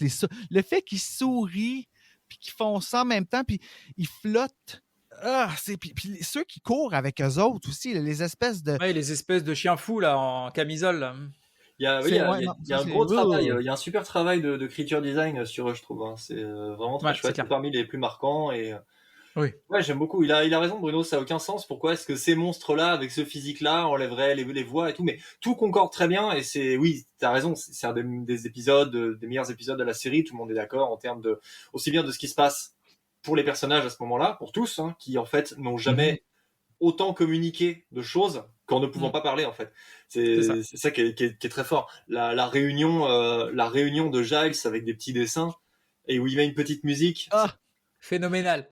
Le moment Willow et Tara qui se prennent la main pour envoyer la machine distributrice à la porte, ce moment-là, là, c'est super beau, ça. Ça a fait, oh my God, mais ouais, je l'avais pas vu, j'avais arrêté de la regarder, moi je l'ai vu un an plus tard, cet épisode-là, là. Mais en fait, je suis revenu quand j'ai su que Buffy mourait. Encore, oui, encore. Mais c'était quelque chose, la saison 5, là. Ouais. À ce moment-là, ça a été dur. Alors, juste pour terminer avec la saison 4, je sais pas, à part Silence, il y a des épisodes qui vous ont marqué. Du coup, Arnold, t'as pas parlé de la saison. Qu'est-ce que t'en penses? C'est une saison que t'as appréciée plus? Je l'apprécie comme, tu vois, comme un peu toutes les saisons, quoi. C'est pas ma préf. On retrouve la dynamique du premier méchant un peu menaçant, l'initiative pour un autre méchant de boss de fin, Adam. Je déteste pas Adam. Je trouve que c'est un ajout, de dernière minute, mais disons que le maquillage est quand même réussi, l'acteur fait bien le taf. Puis le fait de mélanger tout ça, la magie, la science, pour que finalement le Scooby Gang l'affronte en s'unissant eux aussi d'une manière très claire, avec Alex qui représente le cœur, Willow qui représente l'esprit, Giles qui représente la sagesse, et Buffy qui est la force, et où en fait ils se cumulent tous en un seul être pour l'affronter. C'est très manga comme délire, mais ça marche super bien et c'est très touchant, d'autant que ça arrive après, effectivement, comme dit Bruno, après un des pires méchants de la série, à savoir qu'ils sont désunis, qui ne s'entendent plus, et ils sont plus amis, et parce que Spike tire les ficelles il joue le Yago shakespearien, quoi, et je trouvais ça très sympa comme dynamique. Le fait de couper sa pseudo-virilité à Spike en l'empêchant de mordre les gens, c'était une idée de génie. Enfin, moi je trouve ça assez génial, quoi, de montrer ce personnage dans un registre qui est plus comique, qui est plus tragique, qui est plus, enfin, ça justifie aussi le développement du personnage. C'est pour remplacer la complexité de l'âme présente dans le gel qui peut partir, là, on a le problème d'un mec qui se retrouve avec une âme dont il n'a pas voulu. Enfin, il n'a pas une âme, mais disons il y a cette phrase géniale dans la saison 5. Angel, t'étais bien sorti avec, oui, mais Angel avait une âme, c'était pas pareil. Ouais, bah Spike a une puce, je vois pas la différence. Enfin, il y a un truc très drôle avec ça. Je crois que c'est dans la saison 5, une discussion avec Dawn, je crois. Et ouais, il y a des bonnes choses. J'aime bien, comme tu disais, Bruno, aussi le côté où tu commences la série, tu sais pas tellement où t'es. Bah, c'est ce qu'on ressent quand tu quittes le lycée pour rentrer en faculté. Mhm. Moi, je sais que ma première année de fac, j'ai dû la refaire parce que la première année, j'avais très peu de mes potes m'avaient suivi dans la même fac que moi et je me sentais un peu seul. On était à Nanterre, en banlieue parisienne. Je me sentais pas, voilà, c'est gris, c'est morne, c'est chiant, quoi. Et donc t'as un peu de mal à t'adapter et il a fallu que je me trouve un Scooby Gang et je me suis trouvé un super Scooby Gang et ça allait beaucoup mieux après. Mais dans les faits, oui, ça, je trouve que ça marche très bien. Quand Buffy doit rentrer chez elle après avoir fait quelques temps à la fac et que sa chambre a été changée en atelier ou des trucs comme ça. Enfin, c'est curieux, mais tout ça, c'est des trucs qui existent aussi dans la vraie vie, quoi, que j'aime bien. Bien sûr. Tout ce qui concerne l'arc de Willow et de Oz, moi, me déchire le cœur à chaque fois. Ah. Donc, pour résumer, pour les auditeurs, Oz tombe sous le charme d'une autre loup-garou, enfin d'une loup-garou comme lui, qui s'appelle Veruca, et qui est une Mais c'est pas vraiment le charme, c'est ah ouais, C'est l'attirance animale. parce qu'elle Oui, lui ressemble, c'est ça. parce qu'ils se ressemblent et qu'il y a quelque chose de l'ordre du bestial et du fait qu'ils sont des loups-garous qui fait qu'ils peuvent pas contenir ça, quoi. Et ça va aller un petit peu trop loin et Oz, comprenant qu'il ne peut pas tout à fait maîtriser la bête qui est en lui, ce qui est encore une des thématiques sous-jacentes de Buffy vis-à-vis des personnages masculins, décide de partir et il part, il revient à la fin de la saison en s'étant contrôlé, il est allé au Tibet, il a rencontré des tas de gens, il a fait des voyages et en fait il arrive à maîtriser le loup-garou et il espère récupérer Willow, sauf que Willow, bien évidemment, entre-temps, a évolué aussi de son côté en tant que femme et en tant que personne, en découvrant son homosexualité et bien évidemment Oz ne va pas très bien réagir à ça. En tout cas, il se quitte bons amis, il va repartir et c'est encore une scène déchirante, mais son premier réflexe quand il comprend qu'elle se rapproche de Tara, qu'il sent son odeur sur elle et tout, c'est il aime pas ce qui se passe, quoi. Et c'est pas tellement de la jalousie vis-à-vis du fait qu'elle est gay, hein, c'est pas ça le truc, non, en filigrane, ça peut être ça, mais en fait, c'est pas ça qu'il véhicule. Il est juste jaloux, quoi. Non, c'est même très beau de la manière que c'est Ouais. fait parce que le fait qu'ils reviennent et qu'ils sentent Willow, Ouais. pas l'emprise de Willow sur Tara, là, c'est le mauvais terme, mais Ouais. le fait qu'elle soit autant imprégnée de Ouais. Willow, Tara, puis qu'il la sente, lui, il sent l'amour, il sent la présence de Willow, il sent que Willow est partout autour de elle, puis c'est ça qui la menace, pas le fait qu'elle soit lesbienne, puis bien, c'est très clair, c'est très bien expliqué, puis très bien joué d'ailleurs entre les deux acteurs, là. Ouais. Non, ils font ça. Ça m'a beaucoup touché. Et quant à choisir un épisode, ça va être forcément Hush. Mais j'avoue que j'aime bien l'épisode d'Halloween, encore une fois, avec Gagnar, le démon de la peur. Le final de Gagnar, le démon de la peur, c'est un des trucs qui me fera toujours le plus hurler de rire. Alors, je suis Gagnar. En fait, le démon est grand comme ça, en fait, alors que l'épisode, l'épisode se passe dans une maison hantée qui est censée être une maison hantée de foire que les étudiants ont faite, mais en fait, Gagnar est en train de possède le truc parce qu'un étudiant a recopié son glyphe maléfique en s'inspirant pour sa déco sans le vouloir. Donc il y a un démon qui possède la fraternité étudiante, quoi. Et il y a plein de trucs hyper flippants. Enfin, t'as une tête coupée. Avec un globe oculaire qui pend, tous les personnages à l'intérieur de la maison ressentent aussi leur peur, qui les rattrape. Oz a peur commence à se changer en loup-garou et il a peur parce qu'il pense qu'il va faire il va faire du mal à Willow. Alors il court s'enfermer dans une salle de bain, il se cache dans une baignoire en criant tu ne vas pas changer, alors qu'il est à moitié en train de se transformer. Il y a des cadavres qui sortent de scène, il y a plein de trucs horribles. Willow ne contrôle pas sa magie.